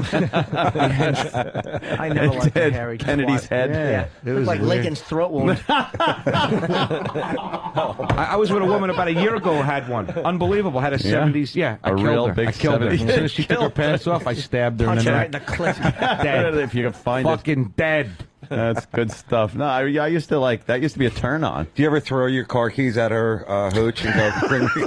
Because it looks like a Puerto Rican valet. Hey, Jose, bring my car around. I'll be done in about 15 minutes. What? I'm sorry, that's your hooch? Shit, that's fucking awesome. Nice. Attell says shit out of this, like, that's not even part of his, that I would make an hour out of. Like the shit that he does, like just off the side, I would I would steal it all, make 1 hour, and he'd probably forget he even said it. Well, I'll never get used to the free, like, you know, like being able to say whatever you can, anything you want on radio, because like I've been I guess battered like an Austrian you know, dungeon person from like regular radio. So every time it's in your mouth, it's like, please, no, I mean special play, candy shop thing. Britney stinks. Yeah. It's got to be really hard for you guys when you switch gears when you like it's walk bizarre. over. It's easier than it would be if it was the other way around. Yeah. You know, if we did this show first and then had to go there. Get it off your chest. Yeah, you fucking, oh shit, oh fuck. Taboo 2. Taboo. This is the line that Jimmy wanted, I believe. think so, yeah. I hope so. Does he remind you of Paul? Hey, Gina. Sounds like Paul.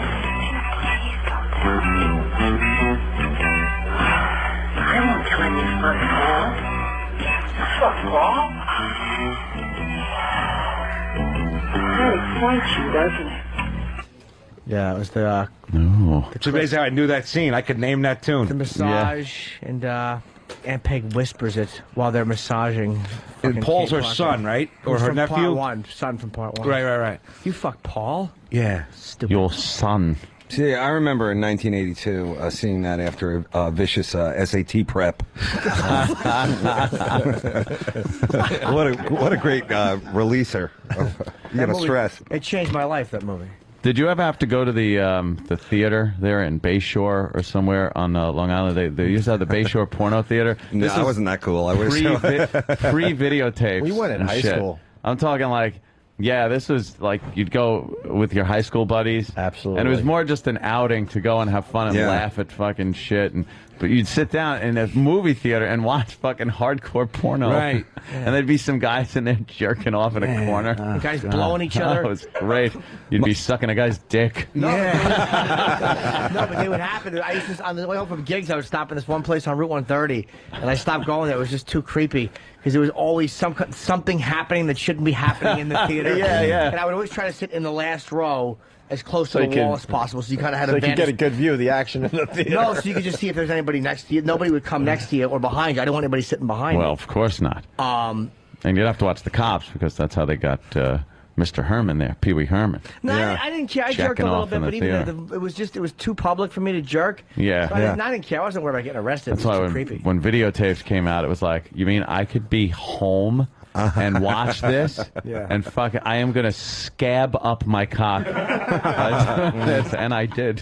When I would walk into a place like that, you've never seen. I was beautiful. Scarlett Johansson. Because they're all old guys, and they would just see me supple. Scarlett Johansson. It was a Columbo convention. The raincoat.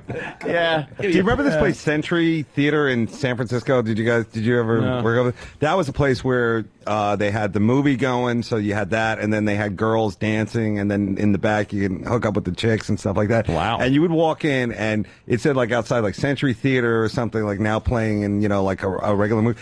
The smell of jizz, sadness, you know, broken promises would hit you like they throw it open. It was like they were fanning it out into the, and you're like a young guy. You're like, hey, this is a what? Whoa, what is that? That's life coming at you. That's real future. life. Yeah. I'm depressed now. It's the smell of ammonia. Smell of ammonia. Yeah, that too, Is yeah. a fucking, because everyone's loads on the floor. They clean it with ammonia. That's what that smell. When I smell ammonia, I immediately think fucking Booth and numb legs. How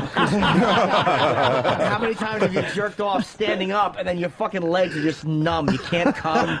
You're fucking trying not to dump your load on your belt buckle. From the fucking hole on your left. Right? Yeah. One time I was jerking off on Route 130 and this black finger crooked. He'd come hither, and it was so irritating. And I looked down, I swear to God, I just saw black lips and a tongue going. Fucking annoying. And then I walked out of there with $20 more than I had. I was so annoyed because Like Shamu looking for a fish. The thing is, back then it was so difficult to get porn. Like, so you appreciated. You took a trip. You appreciated it. Now I have that My Free Pay site. You ever go on that? Oh, it's the best. 80,000 places to and none go of it's for enough. It's porno. not enough. No. It's not enough. I'm getting bored. It's not enough. It's fucking crazy, man. The computers made jerking off take so long because you'll look, and where it used to be, oh, thank God I have this one fucking catalog ad where she's showing her underwear. Yeah. And now it's just, all right, it would be better, I think, if she had the dick a little more in her mouth. Right, and then, right. So you're like, You're going, redirecting it. and then you're almost ready, and then you go, yeah, Nah. I like that other picture better. going I back. think I'm going back to Right, the other that's picture. amazing. You're right, No, man. that one's old now. Now I got to start all over. Yeah. That's like drug addiction. It's the same thing. You got to get more and more and more. Yeah. It's the And you same realize thing. 5 hours have gone by. Actually, why didn't I just fucked get my this computer over the with? other day? You stuck my dick into the computer hole. Oh, I hope it was a Mac. Oh, I had nothing either. Well, what was the place? Show World? Do you guys remember that? Oh, The comedy Show World. coming in, like, Yeah. and they have the buddy booths and all that kind of stuff. And Sure. that was another place where you walk in and it was like a labyrinth of, fucking evil mirrors and tokens. Like it has their own money and all that. But it was always like gargoyle. And you'd always go like with a buddy, like a comedy buddy or something like that. It's like August, like a hot day. It's like let's dick around in there for a little bit. You walk in and it's that weird ammonia. Smell and like Caribbean food for some reason. There's always some guy like eating jerk chicken. It's his job. It's like well, it smells normal to me. It smells like we're making money in here. It's like, There's a comedy club there now upstairs. Yeah. It's still got the Same mirrors smell. though. The walls still it still smells. It's amazing. I would never go to Comedy Buddy though, man. We used to take trips down to South Jersey, but I would always go alone when I was going like to really fucking get off. I don't want my friends. you were there. like a hardcore. Yeah, I don't my friends because there you didn't go joking to around. you They used didn't to go do live shows there too. You Yeah, I didn't go miss to those the you didn't days. go to the place for a goof. No. Like bringing your comedy buddy. Oh, yeah, no, we do. No, Yeah, you're we- kind of going in there and The just getting vault silly. was for a goof. Going to the vault. Me and Voss Yeah. went there one time, but it was by then it was just in someone's apartment. So we're ringing the bell for 15 minutes, and the guy comes down the elevator. I think I'm sleeping, and then he shut it back up. Wait, what is this place? It was the vault. Oh, the It was vault. someone's Great. dungeon, but me and Voss wanted to just go and check it out. Yeah. So we went there, and the elevator finally came down for us, and we went up, and it was a guy's apartment, and he was like in a robe. He was like, "I'm asleep." And we just It's had to not get my back. fault. Your fucking apartment is a goddamn strip joint or whatever Yeah, it was. So hurry. No, the vault was the one down on. It was in the meatpacking district at one point. Or was that Hellfire? Hellfire Yeah. down the basement. And we used to go there all the time. But honestly, it wasn't a sexual thing. It was just a fucking goof. You'd walk in and literally there'd be a 400-pound guy, a biker dude, getting his balls whipped by a little skinny guy with glasses, like whipping it. And it was hysterical. We had a guy came up to me. I had 3 of my friends with me. One of them just got out of jail and he was fucking nuts and angry. And he said, I got to go back to jail. I can't be out here. Wow. And we took him to the vault. And this guy came up to me and literally said, would you and your friends like to give me a beating? I swear to God. So I said, well, you got the right group. And I called over. This guy's name was Johnny Cans. I called him over. I said, Johnny, this guy wants you to beat him up. He punched him right in the face. Wow. No delay. Check Just them right in the all right. fucking mouth. I'll kick your ass. The guy was a dentist, and I think he's a comedian now. He is a comedian now. I'm not going to say his name. He's a dentist comedian. I swear to God. I'm not. Yeah, Dental Dan? Yeah, I see him all the time. Toothless Murray? I see him all the time. It's hysterical. You know what that place, like on the Simon Show, we went there, and that was really cool. And I think we were there like right before. Who was it? Was it Giuliani or whoever?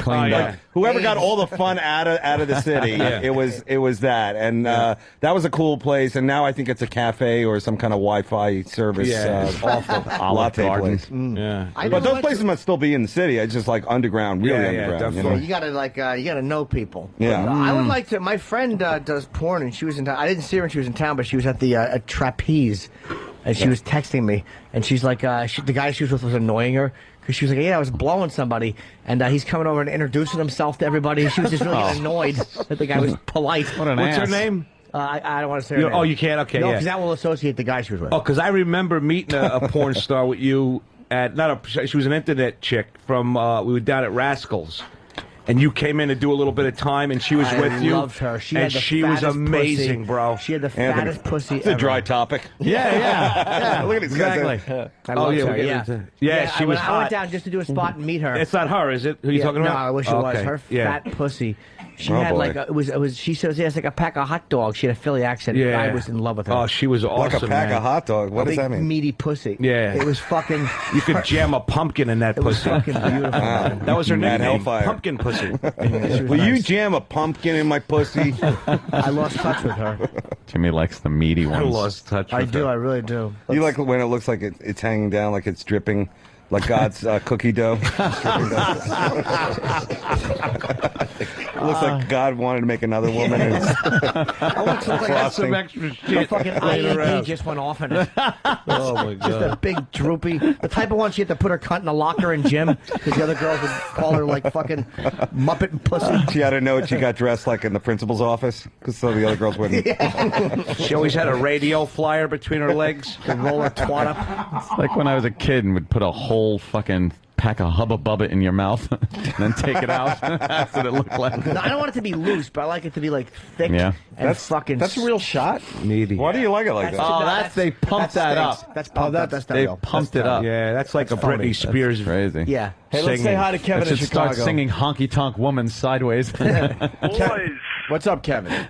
I love you guys. I used to be a criminal defense attorney in New York City, and I represented the Jamaican guy who worked the door at Show World. And he would eat the fucking chicken all the time. That's the funny. jerk chicken. Yeah, those guys, man. I don't know how they do it, and they sit on the ladder for like 8 hours. Yeah, but I think it's nice when a comedian gets validated that he told a true story too. No, they would always be eating in there, and I'd be like, "Wow, this is like its own world." Why did you When defend you him? said that, it was like, what the fuck? Yeah. I remember that now. I'm out here in Chicago. There's nothing close to Show World out here. Why'd you They got defend him? improv. What was he charged with? He was marijuana. You know, the older Jamaicans had the marijuana. Hey, that's stereotyping. Oh God! We don't do that on the show. What the fuck are we looking at? Thanks, Kevin. That would be Holy nice, but it shit. looks pumped up. But that is kind of a big fat puss. No, that's disgusting, That's Jimmy. Come on. disgusting on a few Pumped up. levels. It's too pumped up. Pumped up. I don't like when it's pumped up and it looks swollen. I like when It it's looks just like a meat. sewer system. Sure smells like one. It looked like a black trumpet. It looks like a Batman exterior, like an apocalyptic Gotham. That's kind of a nice little fat pussy. That's not With like two shaved balls. Yeah, it No, does don't look be like such a balls. It looks like, yeah. Looks like a pear cut down the middle. It looks. Yeah, it does look like a nice sliced pear. I like that, man. Look like two donuts. I like them. I didn't know that came in white. We're doing fucking. We're doing pussy Rorschach tests over here. What the fuck is it? It looks like a bird. Wait, go back, Danny. Go back. I want to just go down the second one there, right there to your left. Left. There you go. Let's see her cunt. I think it's pretty hairy. Is that what I'm I saying? know, but I just Or- want to see the lips or on is there. it stained? Oh, what happened? The Oh, internet- someone got self-esteem. Picture no longer available. Oh well. All right. But I like a nice. Let's go to John in Wilmington. John, what's up? Hey, morning, guys. What's John, going on? thanks for checking in. I appreciate it, Jimmy. Hey, man, I saw you in Atlanta this year. You were awesome, dude. Oh, from your lips to God's ears. That's a great town for comedy, Atlanta. That's fucking fantastic, hey, man. I got a real quick question for you. Taboo #2 was the first porno I ever saw, and it was awesome, and it changed my life also. Good boy. and I wanted to know what you thought about the old switcheroo they pulled on the sister. The two girls were together. Well, it was yes. When they fucking Dorothy LeMay, it was fucking. Yeah, she was good. I forget what her name was to her friend. It was like Junior wanted to fuck his sister, and the sister kept getting him. And get off me. So he gets her friend to go down on her, and she's getting her pussy eaten by her girlfriend, and then she looks down, and it's her brother eating her pussy. Oh, And the then old switcheroo, sure. And then the brother starts fucking her. And she's like, oh, she's so dirty. And he's like, you see what you've been missing? And she goes, yeah, move that big, juicy cock. What was that girl's name? Play it. What's that? If you can get that clip, play it for the guys. That's just one of the best scenes ever. Dorothy LeMay was sexy. She had a fucking incest lesbian scene with Aunt Peg and Vista Valley PTA. Yeah, and Ron Jeremy nailed her, too, in the orgy scene, I think. There's an orgy scene at the end of Taboo 2 where the fucking Kay Parker wants to eat Dorothy LeMay's pussy. And the Ron Jeremy pushes her out of the way. Dorothy LeMay. He does, but she does get to eat her pussy, but it was so hot watching her fucking try to, just touch Dorothy LeMay while the orgy was going on. There was some good fucking in that movie, man. That reminds me of a time in American Pie. I just wanted to be part of it. Yeah. Fucking a pie is pretty weird. Oh, that scene's just a scream. I mean, he's fucking a pie. All right, John, thank you. Fucked. And now push your ass in my face and let me tongue fuck you. You get out with my tongue before you riot.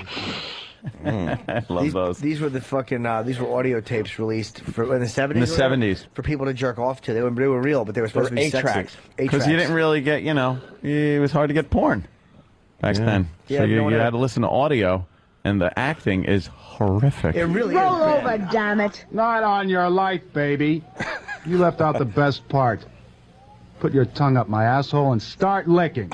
And make it snappy. All right. Start licking, dame. Suck my dick and make it snappy. Bite me, fuck me, baby. Fuck me. Bite me and fuck me. Put your hands under my ass and shove your cock up into my belly. Oh, baby, you big baby. Oh, big baby. Put your hands. I know. What the fuck is she?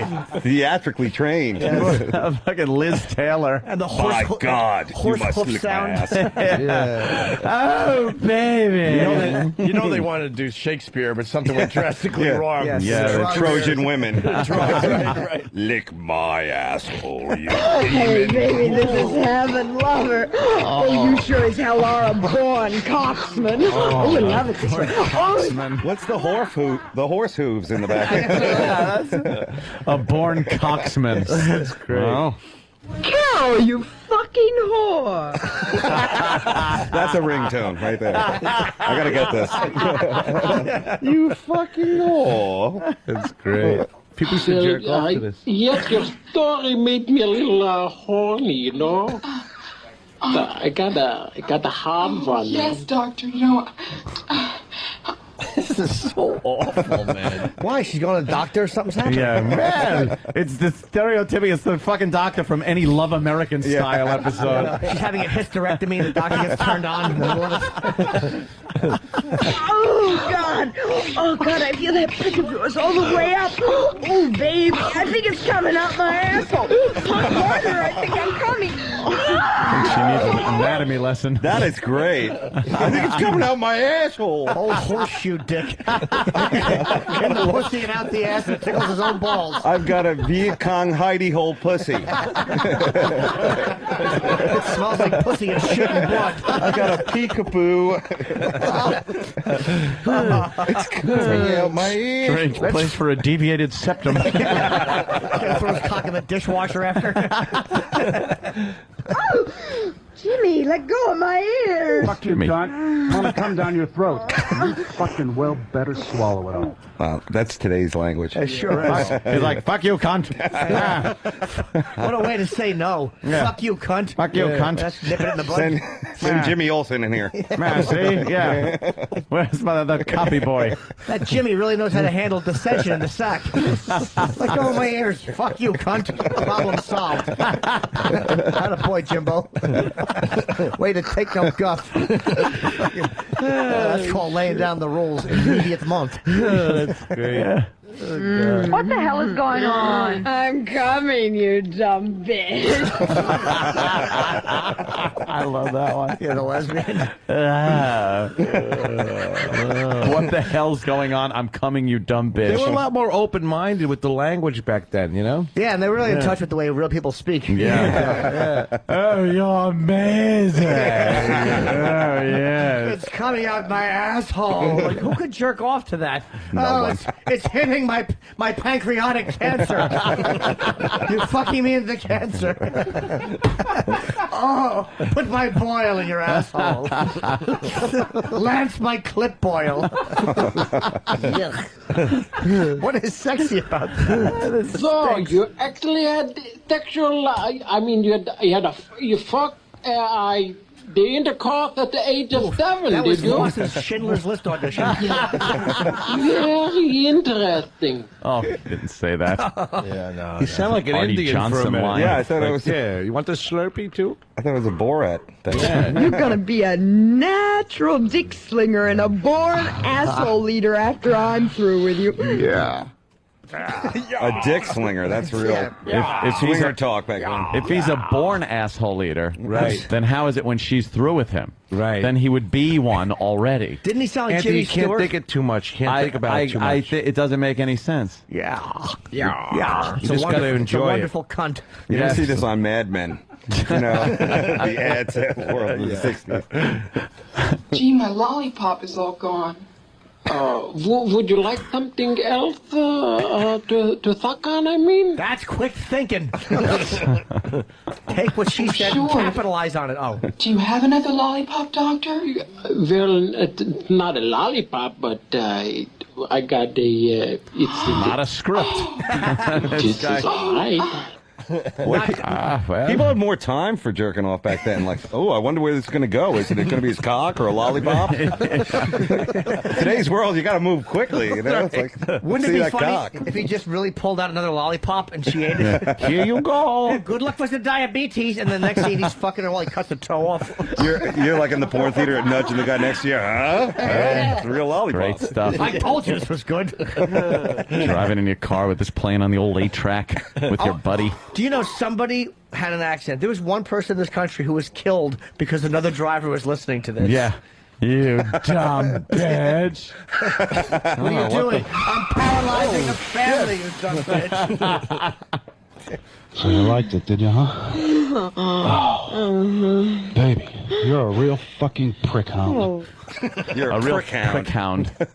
That's it. I went to get one of those. They're so much money. Yes. You could adopt one, but it's not full prick hound. Well, they're really good at sniffing out pricks in the woods. Yeah. Prick hound. Somebody's kidnapped by prick, and then you have to wave like your underwear under the prick hound's nose, and it will go and find your prick in a ditch. Jimmy's genius just escalates when there's porn. he gets It's very amazing. excited. Yeah. He gets excited there, Fucking Mikey. unbelievable. Wait, first let me stick my tongue up your pussy so I can remember the taste. It's coming out my asshole. Tastes like an old sweaty Pan Am seat. Dated shit. And how would you smell your own tongue, silly goose? Put your fingers up there. Yeah. So I could. Yeah, what are you gonna spit it up and smell it? Dope. Doesn't make any sense. No. These are just audios, right? Yeah. Yeah. So we got to get puppets and reenact this kind of stuff for kids. wow. I think it's time. Puppet show with At a library, like got a a library in puppeteer. Haiti or something. That's a great idea, man. That's great.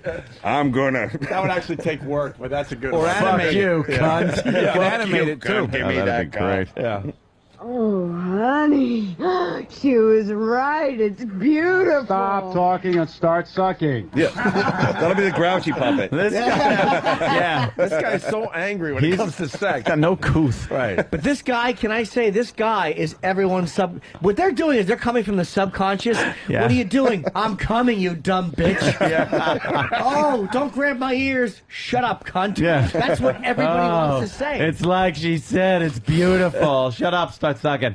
We hear that last clip again. Critique it. The honesty of this guy. This guy is Honest Abe.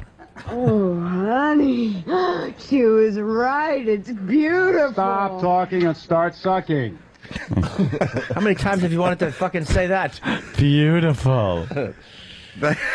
Your father will be home in a little while. Yeah, I guess it was a big thrill for, like, married couples, where they have to, like, fuck quietly down in the washer-dryer room. Oh, yeah. Kids are sleeping, that kind of stuff. So it's like loud, crazy, cock, cunt. They probably, when the kids were being babysat somewhere, they could turn this on, look through that drawings of the joy of sex, that book. God, somebody had that. Well, some girl I was seeing years ago, she... her parents had that in their room, and we snuck in there when her parents were gone and went looking through it and shit.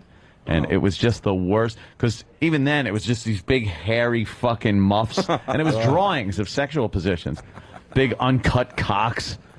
We got find that on the very internet. unsexy. The joy of sex. I'd love to see if we can find that. It was horrid. You finally admitted that you had fucked and sucked him earlier during his lunch break.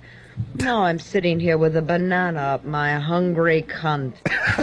My hungry cunt. I could listen to her for hours. She's hungry cunt. Doesn't she fucking rule? Yeah, she's like the Helen whatever Hayes of I don't my care. Hungry. I don't care. My hungry cunt, darling. A lot of people nowadays don't realize that the word cunt used to be used as the vagina. It meant the vagina. Now it just means the lady. Yeah, now it's the whole package. When did the word cunt become your attitude?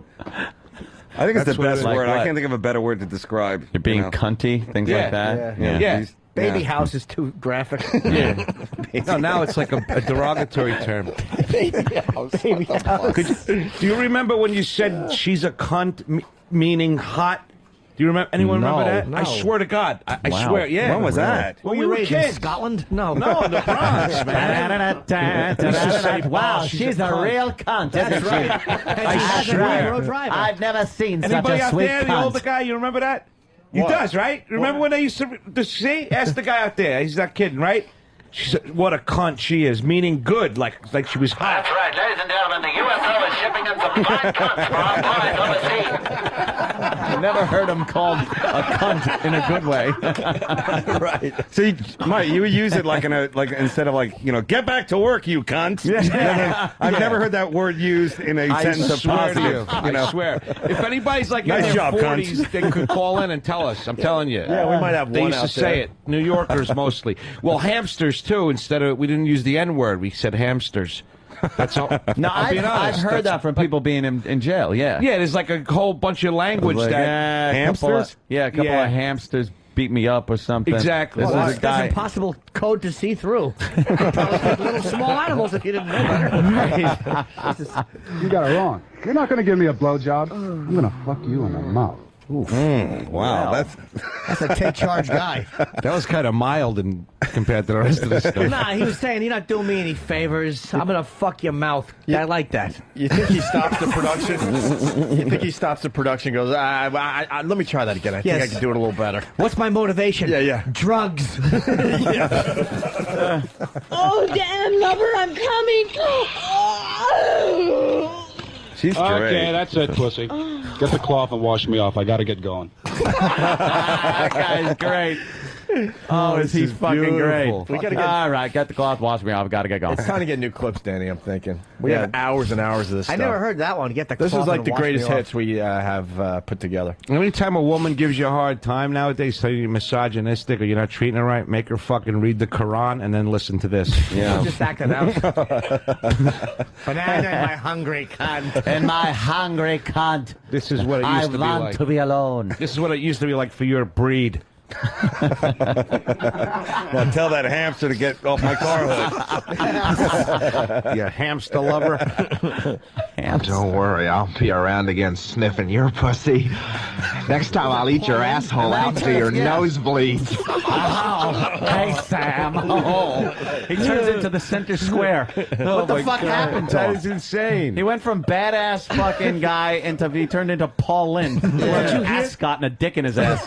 Please play that. We gotta play it again. Yeah, we're playing it again. Great shit. Please listen to what he's going to do to her. Yeah, listen closely before the big laughs. Don't worry, I'll be around again sniffing your pussy.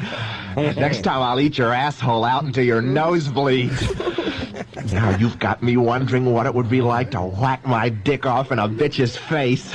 Fucking great. Such organic, I'll stick organic my dialogue. tongue in your ass and your nose will bleed because Norton's bashing your face against the refrigerator. I like turtles. He's a Mr. Roper. I'll suck your asshole till your nose bleeds. Just don't take any ibuprofen because it's a blood thinner and it won't be able to clot. That guy doesn't like pussy, man. Almighty. That's some sucking. That's some bad ass. This guy's been hurt. Yeah. Did you say an ascot with a dick in your ass? Yeah, that was great. And statement. finally, the last one for today. Follow the blood trail. Where's Hey, Ben? What Follow about the the blood cheeks of my ass? Yeah. Hey, honey. Oh, that's great.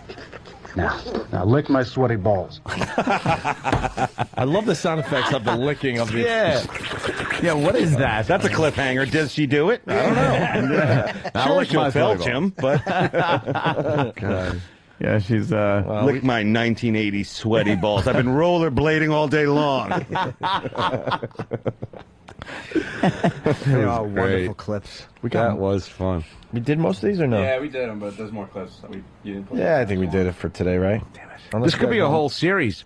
Unless you guys want more. Oh, I don't care. The sex life of a perverted nympho housewife, part 2. Oh, at least these are well named. Yeah. Did you buy these? Are these off the internet? You can get them somewhere? Or found them on the internet, Danny? Yeah, like some guy's blog, just like some random blog, just had all, like he found these in his grandma's attic and just uploaded them all. But how would you get them like when you were a kid? Like, did Rhino Records or somebody put them out? Well, yeah, well, it was funny because I tried looking for the production company because obviously I wanted to find more of these. Yeah. And like I don't know where you would buy these. New from K-Tel, you cunt. From cunt with a K. I have no idea where to get these. I should ask some people in porn, actually. I bet you that they know because this is probably associated with Mike, porn. you're wrong, by the way. Brian the trucker. Brian. Hey, guys. Hey. I'm 62 years old, and I never once ever heard the term cunt applied in a positive manner. The C-bomb in my lifetime has always been a real bad thing. Yeah. Where are you from? I grew up in L.A. Yeah, well, it's... I did say New York. I'm not trying to be dicky, but I said New York people. But he was a trucker. Yeah. Yeah, he's been around. I wish someone would verify what I said because I mean it. It's true. I have one guy here, but he doesn't look too reputable. Fucking Uncle Ben? Maybe he He still has pussy juice on his beard. Maybe that was just From like your 70s. clique, like your guys. Like Maybe we made it up. Yeah. But we really did. It was a good turn. Because think about it. We're talking about now, I'm going to fuck you in the cunt. So that wasn't a negative thing necessarily. Wow. I don't know. Well, what would you say when you were angry at chicks then, if you call them a cunt? Like Sweetheart. Yeah. You college graduate? You narc. Yeah. I don't know. All right, we're going to take a break. Just hit him. Just hit him. Mikey, you're playing Carolines tonight? Mike DiStefano, Yeah. right? Yeah, Okay. man. Hey, you know I like you. You're alive. Yeah, right. But, hey, you'd be in my trunk right now. Yeah. And then we got David Tell, Gong Show tonight at 10 o'clock on Comedy Central. And also, he's What? going to be playing in Massachusetts. Looks like Saturday. Showcase Live, Foxborough. Yes, go to Ticketmaster, Ticketmaster. Ticketmaster.com. See David Tell. Are you leaving us, Dave? I gotta go home. I got a lamp being delivered. That's code for a dick in my ass. I'll put the lamp in my asshole, you faggot. On my own face, my fucking cunt. All right, we might be losing Dave. We'll find out after the break. Opie and Anthony.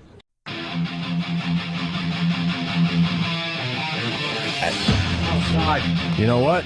Something's going on with David Tell. He said, I have to go, but I think he I wanted to say goodbye. Oh, that's all? Yeah. No. I thought we dragged you back into this. No, I'm here. I'm here. Let's do it, man. Because let's face it, You got the furniture. clips were great. Oh. You Yeah. know, and you guys have been really cool. So Thank you, you cunt. no, you're not gonna blow me. You're gonna. I'm gonna stab your throat in my cock. we should turn him on to Mondo Topless while we're at it. Yeah. You ever hear At of some Mondo point. Topless there, David No, Tell? I like anything with Mondo. Oh, they're Yeah. clapping too. That was it's overplayed on the show. What? We're big Russ Meyer fans. Yeah, Russ it's Meyer. a Russ Myers Yeah. film. But it's the announcer that we love, and it turns out that the guy died literally a month ago. We were trying to hunt him down and get him on the show. Oh. He had a hell of a way of describing boobs back in the, I guess it would be the early 60s. Oh, early 60s? Gonzo. Is this early 60s? I think 70s? this was more mid to late 60s. Yeah. Yeah, when the sexual revolution was happening on There was no campuses real, all over. The Summer of Love. No, I say it was before the Summer of Love. I say 68. I think Buxotics. I think they were revving up Really? toward the Summer of Love. I would They guess. ought to give us some kind of thing we can, kind of relate to time. And during the tit offensive, this woman was giving the tit offensive. That's right. We got some faithful listeners. That's going, right. Oh, no, not again. Give them a But 0 in. Her breasts look like 2 Black Power salutes at the Olympics. do we do the... What should we play here? The intro to the girls? The intro to the fine city of San Francisco? No, I like the girls when he I talks would about say the one girls. of the girls, maybe. Right to the girls? These are not dirty, though. Yeah, one of the girls Okay. or something. These All are right, not listen. fresh It's talk. an alliteration festival. This guy's Yeah, great. it's It was all just about, his- this was pre-porn, so it was basically girls just topless, and that was good enough back in the day. And the guy just had a great way of describing their breasts. Revving up on runway number 1 is bumptious Pat Barringer, a magnificently configured female skilled in the art of the topless. I beg you to try to listen to what she has to say. All that you're doing is a dance. It has no meaning whatsoever. There are gyrations and so on, suggestive movements, but still it is entertainment, and there is no other meaning other than a dance. Boring. The lovely Pat Barringer. And now Mildred Crump. The wonderful Mildred Crump. Vivian Vance. Maud. Vivian Vance. Stephen S. from Bayshore, 1960. I said 7. 66? Wow, I was Before the Summer of Love, my right friend. here, Oh. Mrs. Lucy Carmichael. Ready to entertain you is Buxotic Darlene Gray, England's answer to the biggest and the best. What do you say, Darlene? No, I don't wear a brassiere to bed. Wow, that's outrageous. I don't wear a brassiere to bed. They girls all have sexy Holy voices, fuck! He says overexcited. Fucking whore. Yeah. But that's probably all you needed back then. Yeah. She what? She doesn't wear she bra to bed? What a wild slut she is. I know, it's getting worse. The Christians are right, man. We're in trouble. It has changed. Yeah. Well, who was the And second, away we A little bit. who was the second choice of announcers, if that was that guy? All right. Jumpin' Jehoshaphat! It's a boob off on Boob Town. Gazongos. She's out without a chastity belt. Holy shit, what a whore. What is that, Larry King? Yeah. It was It's a young the Larry exact King. same as Larry King, yes. Luscious Audrey Meadows. Imagine he gets word that she shaved something down below. Oh, yeah, he loses his mind. her what? My head explodes. It looks like Sandy Duncan's eye after she rolled down a hill and it fell out clumsily. and away we Sardine oil. Oh, sorry. And away we go with luscious Sin Lene, svelte and lithesome. Give us a word, Sin. I can be around anything green and have a feeling of sensation run through my body only because it is a feeling of nature. It is a feeling of freedom. A young Charles Manson circles outside the strip club, the go-go bar. But aren't their voices sexy though, man? The voices are all sexy on these girls. Yes, they've got this kind of thing, this naive sound. I love green things. It's nature. When I'm doing the dance of the tablets. Shut up. You fucking old whore. How old are you now? She's dead. She's dead. She's dead. That's right. We have delicious Eleanor Roosevelt. I'm trying to come up with a name from the past. I can't do We it. have beautiful. Settle back and let yummy Diane Young entertain you. Blondly beautiful. And while you're about it, lend her your ear. I used to play cello in a symphony orchestra when I was 13. I love the fucking little clips. Did you? We have teeny tiny Estelle Getty. Wow. Hang on, New men, kid and on the zero- block, Estelle Getty. She'll say something saucy. Hang on, men, and zero in on bouncy Babette Bardot. French and Swedish. 50-50 where it counts. Beat to us, Babette, baby. I try to project a childlike to a woman quality, because I do believe that men they're not like so much out sex, they like softness also, so I try to project both sexuality and also gentleness. So I do always start my act more or less in a very gentle way. Who is this communist? Let me sneak into this. What the fuck is this red saying? Better dead than red. Making eye contact with men.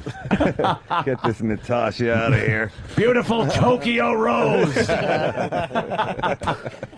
What must a girl possess to measure up as a topless dancer? She must have a body well above the average in physical beauty, unblemished by an uneven suntan, together with a bust line that is firm and youthful. The topless dancer's face as well must bear an equal burden with the body, encouraging sensuous and provocative expression, supplementing her physically exciting figure. And she must have a stepfather who appreciates it. That's great. We love Mondo topless. To wear pasties, you know, you have to put on all that glue, and it's so hard to get off. And sometimes the pasties slip, and then the glue shows. Sometimes they fall off. That's terrible. Wow. So John Kennedy. Talk to us, dummy. We have stupid dummy. That was beautiful Dakota Fanning. Giggling her way through her speech. That's right. Luscious Rudy Huxtable. This young chocolate delight will light up your life. Copenhagen is the supreme Scandinavian city for the pleasure seeker. Let us hurry inside the famed Atlantic Palace for an unforgettable experience.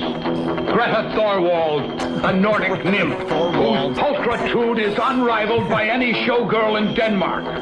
Her youthful bosom, flat stomach, firm hips, and smooth, lithe legs all seem to unite in her wildly exotic dance, which she delivers in a burst of uninhibited frenzy. Greta Van Susteren.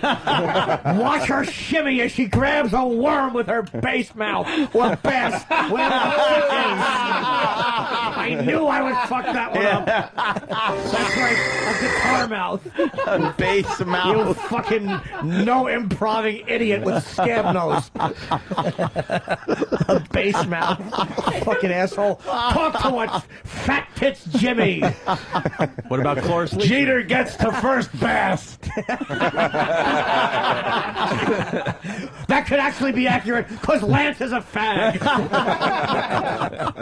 Cloris Leachman? Little Cloris Leachman, maybe. Yeah. Yeah, that's another name to think about.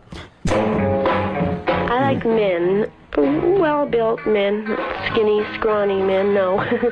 But, he-men. Look like men. And, I don't like the long hair look at all. I can't stand guys who go around with long hair. I don't like hippies. I didn't really need to wear a bra till I was halfway through junior high school. It all came late, but it was there, boy. No denying it.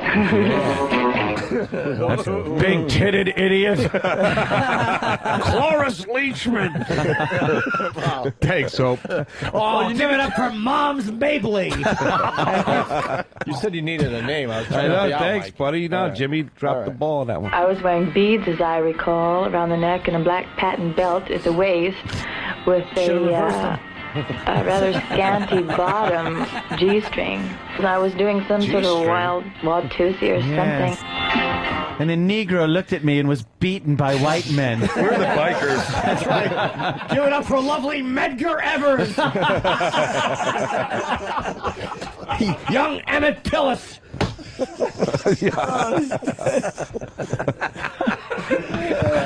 Oh, God.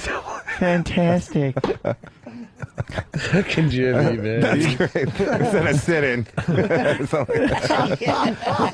There's no way they deserve to vote. Look at my boobs. Paris, seductive female that she is, has played mistress to the world for centuries.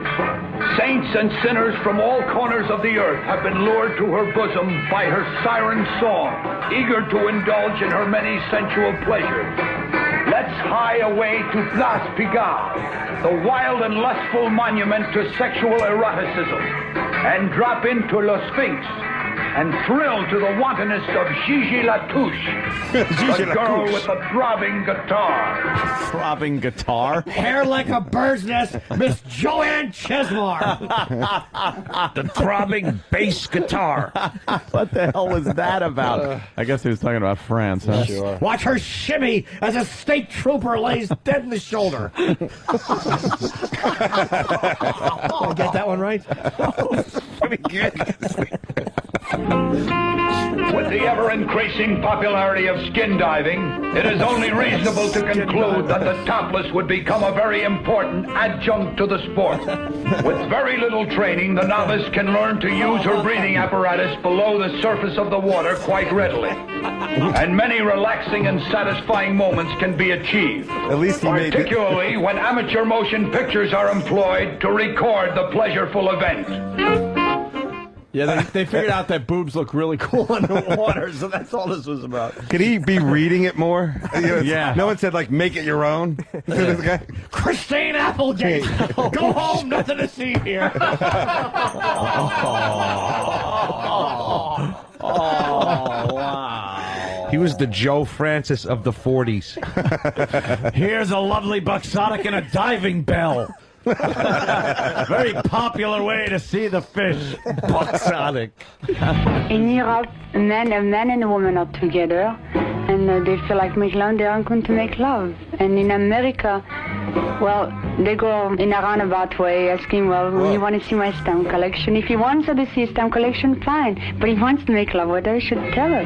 There shouldn't be no shame in wanting to make love, like there's no shame in wanting to eat steak or drink water or milk or liquor or whatever. Yeah. On the other hand, I do not like the rude approach. A man can always be very romantic. And a man can always seduce a woman if he knows how, because most of the time a woman gets seduced much more mentally at first. But if that's what he wants, he should seduce her and not talk about his stamp collection. I hate this fucking... You know, she was voted Miss Cunt of 1960. I say we dig her fucking dead corpse up and punch her in the cunt.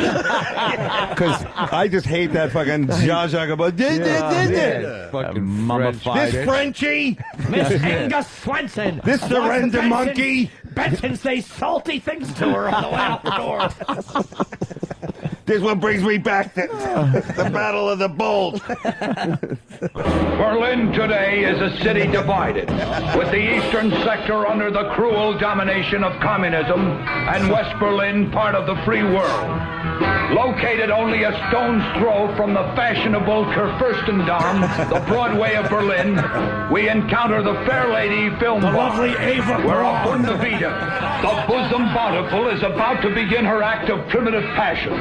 Capacity crowds flock to see a Bundesvita, fantastically developed, exercise her magnificent pectoral pulchritude as she wantonly entertains the sporting crowds of Berlin with fierce intensity. Beat it, young Elvis. Young Mindy Cohn. Watch her be the only girl in a school outfit that you don't want to have sex with. That was good, that German thing. Yeah, sure. The guys that don't know how to dance, and they should, whenever they come over to the apartment, I'm always trying to teach them new steps and how to dance, and they're very inhibited. They always feel self-conscious, and they want to have a few drinks first. A few drinks. Maybe her and I that have a French Harvey cunt. Wallbanger. Miss Edna Garrett. Edna Garrett. This fiery redhead. Watch her teach the art of the topless to the palsy comic cousin of one of her students. Hamburg is the second largest city in West Germany and continental Europe's most vital harbor. Let's journey uptown to the Casino de Paris, the perfect place to cast anchorage for pleasure, and peek in on Heidi Richter, a tall, blonde Aryan beauty of perfect proportion, and watch her as she squirms and rides topless on a luxurious bed. As she rides my old Jewish cock. Hitler would get a hard-on over Helga. Watch her as she burns a red dress in a black and white film. As I shave her head. Let's watch the excited moneylenders as we guide them into boxcars. Watch her as she controls the media. And watch her as she squirms and rides topless on a luxurious bed, contorting her supple body in a manner which defies description. Don't shoot me, G.I. Has maybe a couple more worth playing here. He just wanted to take some pictures of me at first, and then all of a sudden he asked me, "How would you like to be a playmate or try for Playboy magazine?" And so I thought at first, "Oh no, never," you know. But then I don't know what changed my mind, but I just tried for it and I didn't make it. The reason being that this is what they said, that my bust line was too big. My bust line was too big. Blessing and a curse. Miss Jane Mansfield, her curvaceous body right up to her exposed brainstem. Look at that blonde wig laying in the street with scalp attached to it. Look at the underside of that tractor trailer, and look at the. There are men who do not respond. Some of them either talk or look there to fall asleep. So I believe either they don't like girls or I don't know what's in their mind. They do know this is burlesque. So naturally, I try to ignore it, although, you know, I find this pretty frustrating. This happens so seldom, but naturally it does bother me when it happens. I see men falling asleep or talking too much. Oh, because you're not a boring French frog twat. Miss Dorothy Stratton! At least he had the dignity not to shoot her in the tits. Holy shit! Oh, God. Little Jimmy. What a... Place Pigalle has no corner on the thrill market of Paris. Just as naughty and nice is the Étoile area, which boasts such famous night spots as the Lido, Le Sexy, and the piece de resistance of nighteries, spotlighting the topless. The world-famous Crazy Horse Saloon.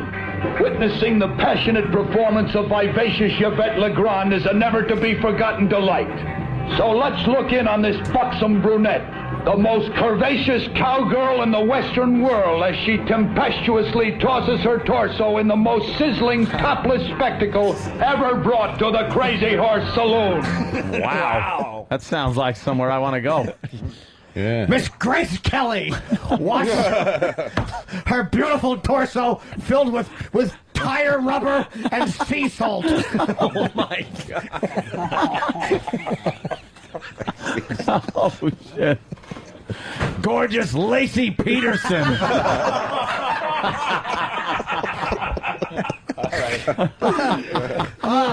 Lusty Marilyn Monroe. Look what appears to be the Boston chowder of two brothers leaking out of every hole. Miss Paula Poundstone. Shoulder pads for days. Miss Ellen DeGeneres, breath like a pussy, but no dog. Remember Iggy. I have perfectly good control of my bust. I can move them, and I can do also tassel walk, but with this I don't believe it's very sexy, so I don't do it. I try to do movement like a man and a woman are in a bedroom, and the woman is being seduced, and I try to do very soft and also sensuous movement. You got instant feedback up? I can't. Matt LaFar from Queensbury, read his. That's... Oh, I don't have it up. Oh, yeah? No, I don't have instant It's like feedback. hypnotic. Yeah. The music is like a fucking psychotropic. Yeah. Yes, very fucking groovy. Very groovy. Miss Dana Plateau. Look at her nice full belly because she couldn't defecate due to her Vicodin addiction.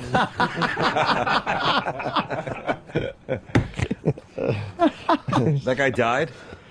Yeah, recently. Yeah, recently. We wanted him on the show. He was trying. Yeah. What a smoker's voice. I'm sure he wasn't going to get on the air and sound like that anymore. Oh, come on. Hey, hello? Buckshot. I'll do it. It's a gig. Do it in the voice. You're listening to the Opie and Anthony show. Yeah, it would have been just Not the depressing. voice, yeah. That would have been sad. It would have just been. All right, we're gonna take a break. Hello. I think Dave has to leave. Yeah, I gotta early. go. By the way, there he goes. Yeah. It's got to be acknowledged. A lot of the listeners saying it was very cool of you to do the hang at XM. Oh, no, man. This They is were very happy sweet you came magic. over here today. So. Dynamic Dave Attell. I'm ready to ba-boom. Where is he going to be appearing? That's right. Watch his delicious older man's body holding a lamp in his apartment. Fucking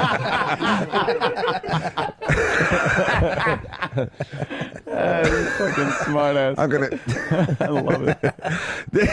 I think that guy should really open up with like, this little whore held out for $15. Who does she think she is? One of the Lemon Sisters? At least give a man a reach around when you're leaving his apartment.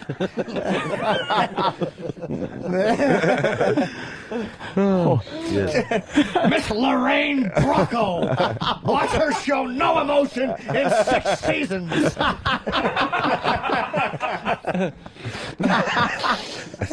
Fuck. Jimmy, you got a Terry Schiavo in you? Look at this buxotic tree stump. Is it talking? Nobody knows. Get rid of it. Look at this as we chicken on this vivacious vegetable. This little honey will blink her way into your heart. She's got the drool that. There's a gold mine listen there. in on her. Terry Schiavo, she doesn't know the word no, or yes, or I love you, or it hurts. She knows nothing but blackness and mockery. Terry the Burton Schiavo was once buxotic until she made a left on McDougal Street. Something. I defy you to listen to the sounds of the machines that keep her alive.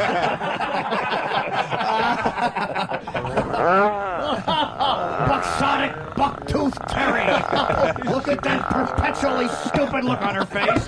And those grunting noises her father insists her sing a song. Our prayers to Jesus. Is it Schiavo or Schiavo? Nobody knows. It's lumpy. Holy shit.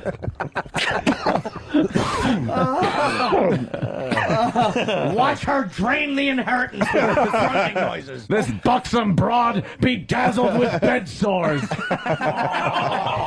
That's right. She'll grab your pinky if you put it in her face long enough. That's right. Oh, shit. Able to eat Jell-O while nobody's looking.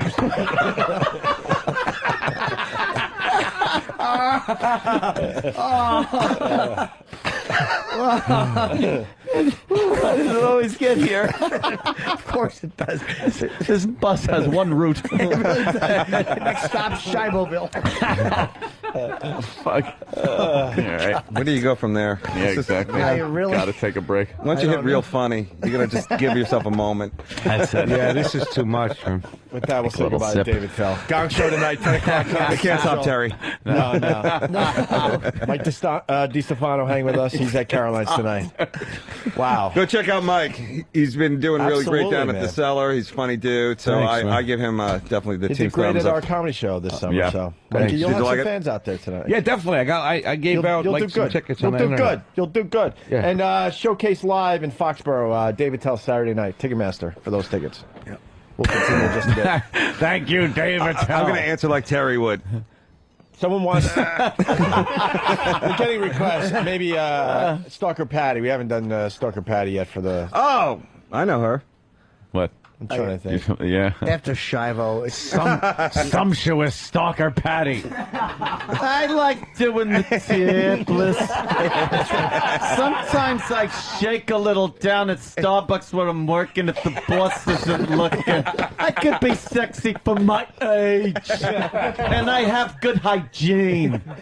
Shut up, you blithering fool. And shake those money makers, you conic twat. Shake those bags of fucking sand. Droopy breasts, a sewed-up vagina, and bunions like elbows. My cock's not going to suck itself. Now get down on those. What God gave you as knees.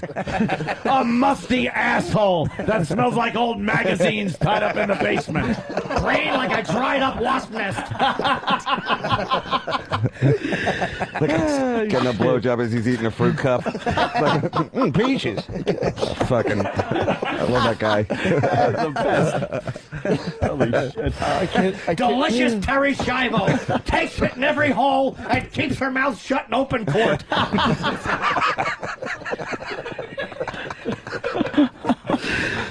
She's a good egg and as smart as one.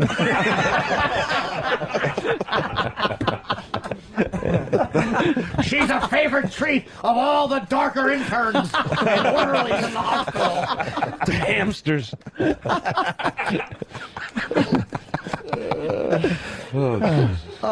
Yeah. He's got the voice of either describing tits or like yelling at like a fucking Cuban, like in Cuba in the 50s. I asked for a Copa Libre, you banana eating, tree climbing. Yeah, you know this guy was just rude everywhere. Just fucking rude. You're gonna get no gratuity from me. You see who Heidi Klum's been fucking? Yeah, all old school and racist and shit. You just know it. He's awful. Oh, fuck, man. Head hurts. Right. Good job. Made me David laugh. Tell, everybody. Thanks, guys. Yay. Thanks, Dave. See you soon, Dave. David Tell always. Lovely Nordic nymph, jiggly Jimmy Norton. No, that pulchritude is real. It's real. Smooth amoeba-like skin. Smooth where it counts. Shaved like a buxom baby. As hairless as a toad. Too much for one man. Without apology.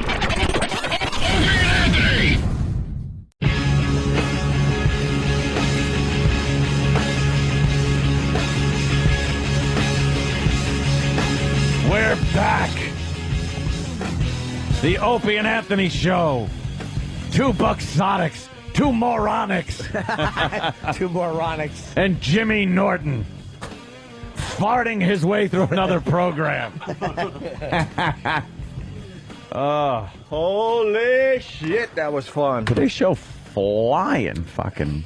Hell yeah. That means I had fun. Yeah. Yeah. It was a lot of fun. I had Yeah. a lot of laughs. Yeah. Had some laughs at sick people's expenses. Yeah. It's always good.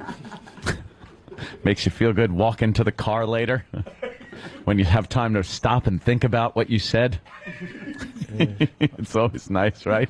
At least I don't have Bill Burr fucking guilting me. Do you feel good about yourself after the show and stuff? Because sometimes I feel like I get this bad feel. It's like fucking, who said that? Was it in Platoon, Bunny? Or not? What? It's like, sometimes I feel bad about what we do, or what we did It was here. a bunny, yeah. Was it Bunny? Yeah, that's fucking Bill Burr after he leaves. I hate Burr for pointing that out because we all thought it. We just didn't want it vocalized ever. And now you walk and you're like, oh, Usually on Christ. sunny days. Cloudy days, not so much. Why? You feel better on a sunny day? No, on a sunny day, I feel more guilty about some of Really? the crap we say. In No, there. nasty Cloudy gray days, day is but, like, it's like whatever. meh. Eh. By your first beer, who gives a shit about everyone again? That's what I say.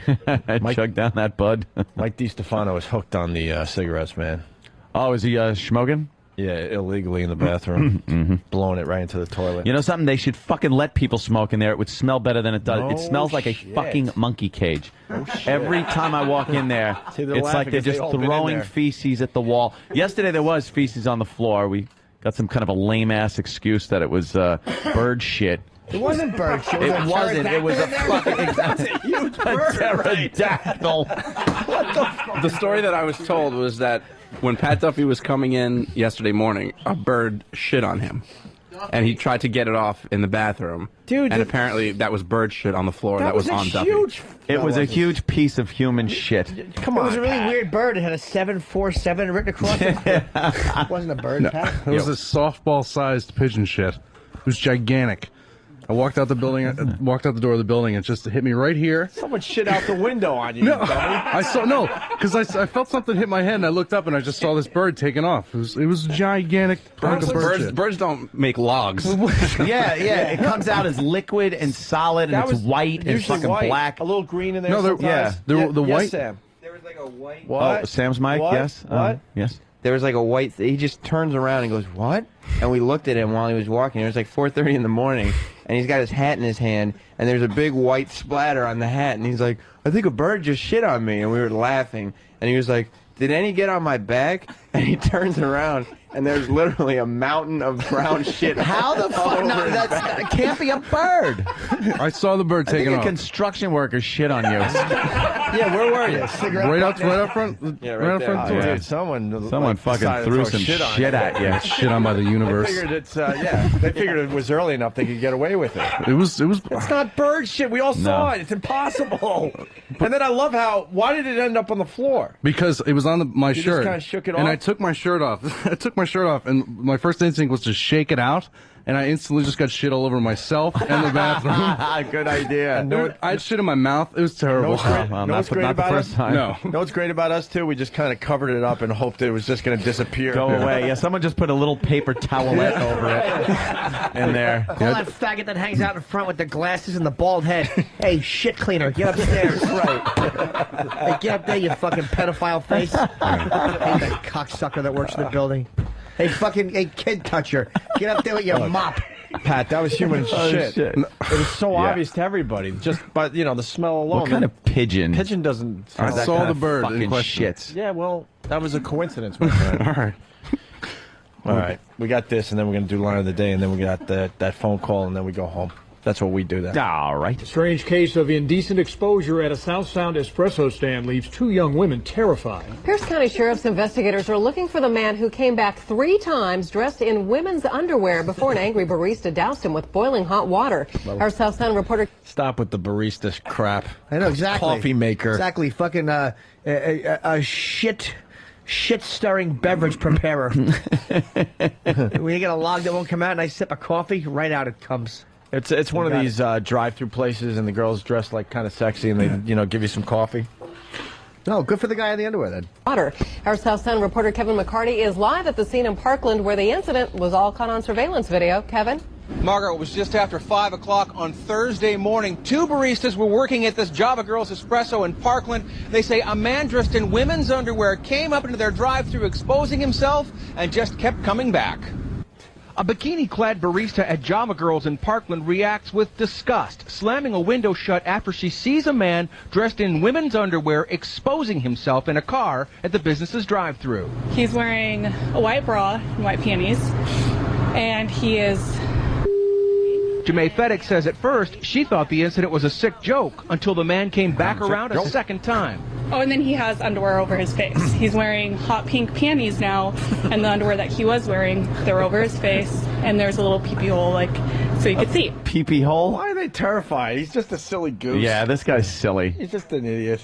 He's not scary. He's silly and funny. Why don't they just ask him, what are you doing, sir? Yeah, What stop are you it. doing? Mike, were you dumping and smoking at the same time? Yeah. Nice. Just asking. I don't understand. Well, it was very obvious because I happened to go in there while you were doing. I had a your thing. terrible stomach. And I could smell the cigarettes and the other thing happening at the same time. I'm sorry, buddy. It's all good. I just had to ask. Sorry. And here's the conclusion to the story. You can see the barista's reaction as she runs from the window, then tries to get a look at the man's license plates. But they were covered up with women's underwear as well. The man then comes back a third time, but the barista has a surprise waiting for him. A cup of boiling hot water. Watch in her left hand as the man returns. She douses him in 220-degree water. That's unnecessary. Kylie opened the door and threw boiling hot water on his face and his chest, and he said, "Ooh, yeah," and then drove away. Yeah. Booyah! That's a fucking assault. That is assault. Yeah. That's excessive fucking force. assault. That is excessive force. Two cock teasers in their fucking bikinis. Fuck you. Used for that's going a little overboard for what he did. Because he wasn't able to get to them. He was driving in the car. Yeah. Yeah, let's hear the eyewitness Fat account asses. again. I love the eyewitness account. Kylie opened the door and threw boiling hot water on his face and his chest, and he said, "Ooh, yeah," and then drove away. The incident was frightening for the two young women, but this isn't the first time something like this has happened. I wonder Police why. agencies around I Pierce... wonder why. You're Thank fucking you. coffee whores. Yeah, you got tiny little bikinis on. Of course you're going to, not guys that that we're are- complaining, but you're going to get some people I'm so sick of fucking this around shit, with you. man. Yeah. They're allowed to tease you fucking, you know what I mean? And you can't just grab them and fuck Yeah, them. you're not allowed to. Yeah. Oh, rape is wrong. Fuck you. Sure missed the caveman days. Yeah, no, it really is annoying, though, the way women dress nowadays and they get offended when you look at them. I mean, give me a break, man. Yeah. Right? She's trying to explain how horrified she was as she's sitting there in her tiny little bikini. Yeah. Yeah, she was horrified. Two young women, but this isn't the first time something like this has happened. Police agencies around Pierce County are seeing more and more incidents of indecent exposure as more coffee stands open, many with women dressed provocatively or barely dressed at all. I don't think we can make a quid pro quo there that this is causing the effect, and they certainly don't deserve that kind of behavior. But we do have some of these stands that have been victimized by these type of Basically, he's saying she deserved it, right? Yeah. She was asking good. for it. Yeah. Is the guy sort of saying that? I think so, yeah. Because this ain't happening at the Burger King, drive-through window Exactly. and all that Yeah, stuff. give me a break, man. Sex sells, that have whatever. been victimized by these type of activities. Jermaine Fedek tells me that there have been incidents with men making lewd comments or even exposing themselves when they come up to this coffee stand here in Parkland, but she says this is by far the most bizarre incident she's ever experienced. Pierce County investigators say they have identified a possible suspect in this case. They don't want to say much more about him until he's taken into custody. She's the fucking suspect. Yeah. I mean, she's the guilty literally, if one. you think about it, what did the guy do? I don't know if he was wearing something that, is that illegal what he was doing? Look at the way she's dressed. He was wearing the same thing she's wearing. She threw hot coffee on him. Yeah. She's the fucking suspect. That's just a fun story, Mike. Relax. No, I'm getting angry because I'm not allowed to walk around with We my... just thought it was funny that the guy, has so many pairs of panties. I know. One on his head, I like one on the his guy. wearing one on the license plate. Look, it could be any one of the fans out here right now could have done it. Look at them. Oh. Could have been any one of those You'd guys. seen their burnt faces. Yeah, there's nothing wrong with it. Poor Jimmy's wiped out. Like, he shot such a load on that last bit that he's done. And he was on TV last night. All right, Yes. cool. He shaved his mustache. That's a lot of work. It took me a minute. Fox and the mental What were you on stress. TV, Jim? Fox News Red Eye. I got a clip. Oh, yeah, I'm going on there. I got a clip. I'm doing And sitting that. right next to me the whole hour is the wonderful comedian Jim Norton. You can hear him every morning on the Opie and Anthony Show on Sirius XM Satellite Radio. He's also the author of the great book Happy Endings, The Tales of a Meaty-Breasted Zilch. If genius were a transcontinental railroad, he would have been laid by thousands of Chinese workers. Okay, it works. Okay, I like this guy. I think he's kind of funny. Yeah, I think he's really good. I don't like the Continental Railroad thing. He does this with every intro, though. Like, he'll I'd introduce... have used something like Continental Railroad and then something about a Heine. Yeah. They used to call the workers Heinies. Really? Yeah, they did. I'd say something about your Heine. Yeah. So soft and smooth and hairless. Why can't people say Opie and Anthony? Opie and Anthony. Even Leno did that. Opie. Openini. It's harder to do it that way. Hard to say. Now, you had a good time on that show, Jim? It was fun? I'm going to go on, too. Here's another clip. According to the Italian Vanity Fair, I didn't know there was one. We have to read it. George Hussein Onyango Obama claims to be the senator's half-sibling and lives in a shanty town along the outskirts of Nairobi. Said the 26-year-old admitted recluse, who knows? Quote, if anyone says something about my surname, I say we're not related. I am ashamed. Jim, I go to you first. Barack's met George, his brother, half-brother. By the way, love the mustache. Thank you. I'm starring as Chef in the Disney adaptation of Apocalypse Now. Oh, it's beautiful. It really is. It adds something to your upper lip. An actual upper lip. Yeah.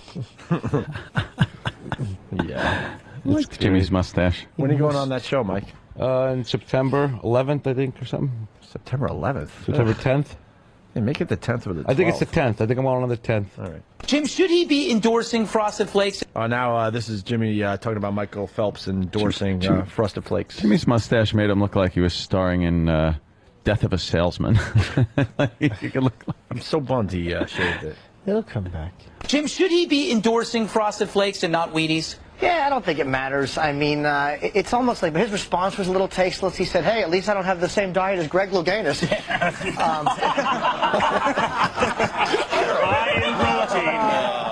Very funny.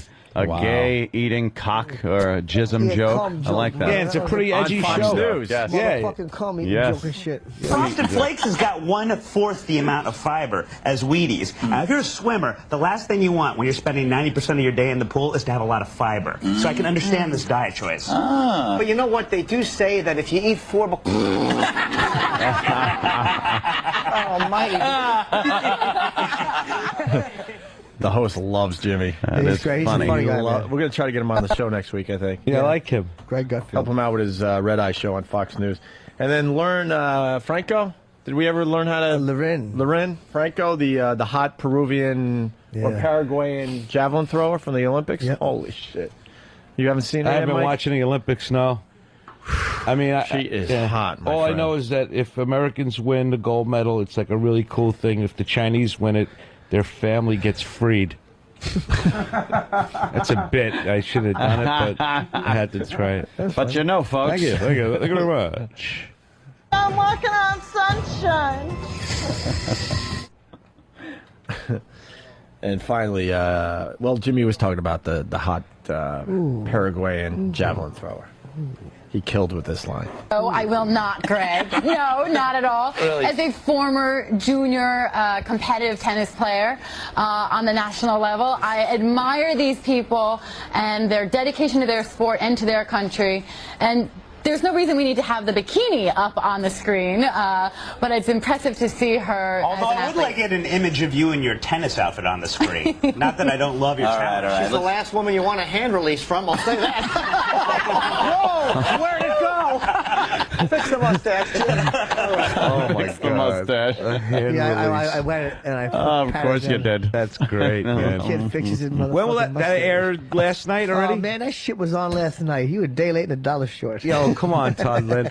Listen, Yeah, last night. Yeah. Day or day fuck. of. I wonder if I taped it. I think I've been taping them to watch them to see. They let you get away with a lot of stuff, man. Yeah, I like it. Half this stuff I was telling Jimmy on the way home, I'm like, Jimmy, they're going to air that? That's amazing. I was like, right on. Like I said, Good that, for girl, them. that girl's really pretty. I wouldn't mind her shitting in my mouth. Yeah, and then that made it. Kill. No, it didn't make it on TV. Oh, my God. Oh, my God, Mikey. Go have another Oh, cigarette. Mike is a Am I little retarded? naive.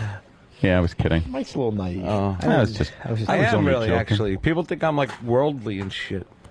I was only joking. Who are these people? A lot of people think I'm a highly educated guy, but I'm not. Well, No. Line of the day, sponsored by Carbonite.com. We got a phone call to do. Carbonite backs up your computer hard drive so you never have to worry about losing any of your files. Check it out at Carbonite.com, promo code XM. Here is a runner-up line of the day. She's also afraid that I'm going to leave her for a younger girl. So Good. She's also on her game, too. Well, it looks like someone needs to see Dr. Three-Way. Split the difference, as we used to say. God. Three-Way. Nice.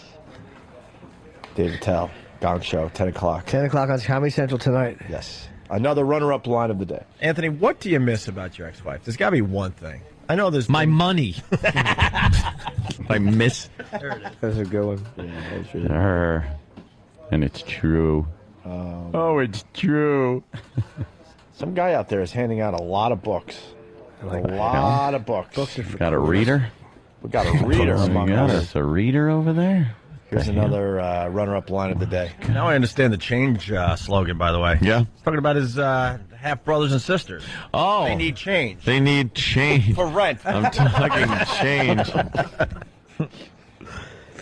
What is it, 50 cents a month to live? $1 a month. That doesn't include No, but the 50 utilities. cents is for rent? the rent. For rent on the shack? Yeah. Jim's half asleep, throwing out great lines. Another runner-up line of the day. I get it. I'll pay attention. I'd paint my junk like computer cleaner. Here you go, sweetie. I'm working on sunshine. I love that chick. Spray away, What do we dummy. got? One more? One more runner-up. Christine Applegate! Go home, nothing to see here. Getting moans from the Hey. crowd. No more Mr. Nice Guy. That's right. No more Mr. Nice Guy. I've been too nice lately, and I'm You turning into a have. washwoman. Enough All of right. my emotions. Will you blow your fucking nose? Can't. He has Nothing a comes out. problem. Blow it already. Okay, listen. Oh, my God.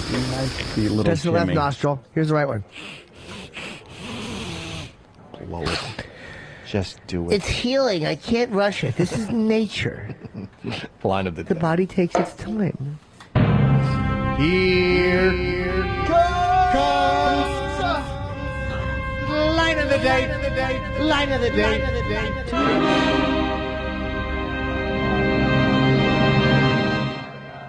Delicious Terry Schiavo takes it in every hole and keeps her mouth shut in open court.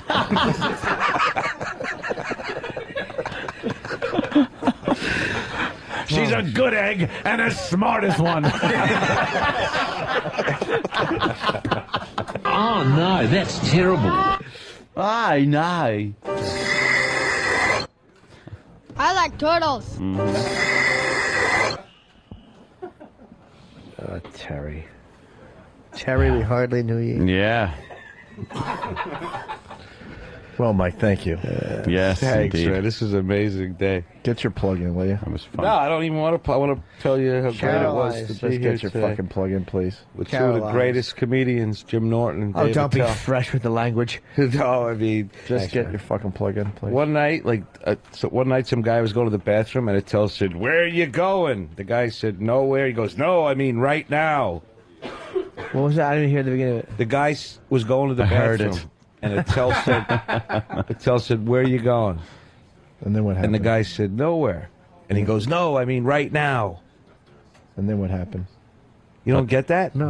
In other words, the guy was going to the bathroom, and he said, "Where you going?" He said, "Nowhere." And then it tells, "I mean right now."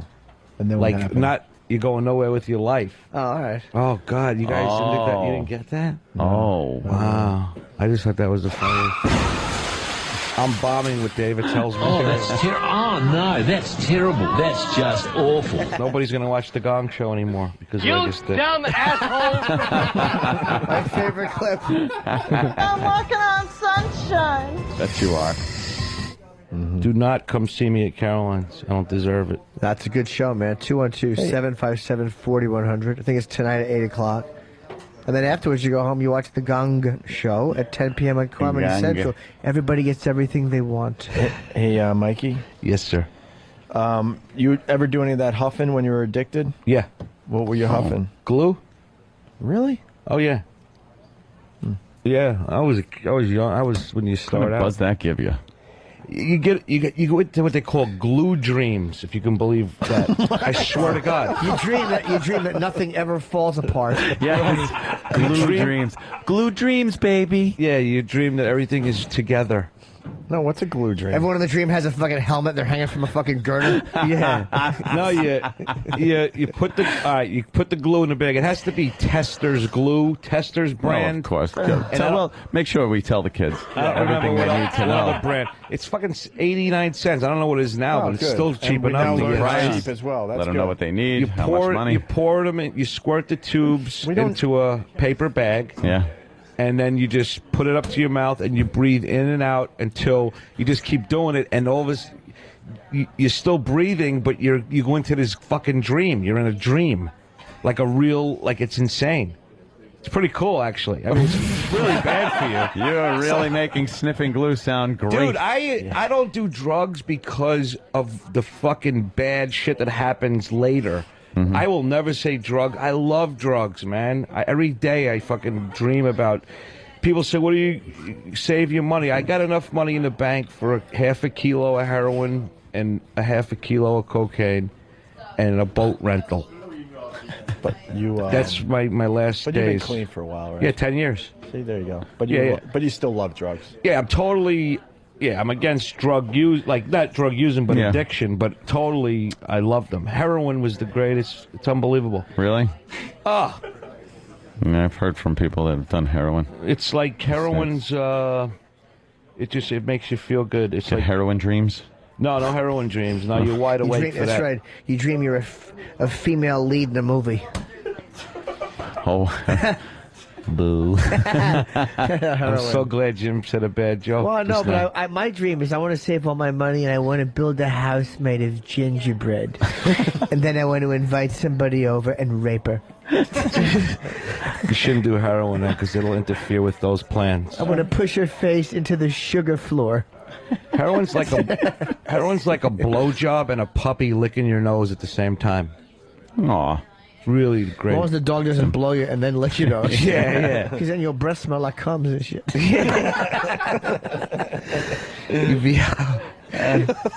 motherfucking breath. Smell like cum and shit. Can we go now? Jesus. Yeah, I got to go pick some shit up. Yeah. Oh, you know what I didn't tell you guys about? I told you I got ripped off, right, for a couple of grand a few months ago. Did you really? Yeah, I did. From a guy in Chicago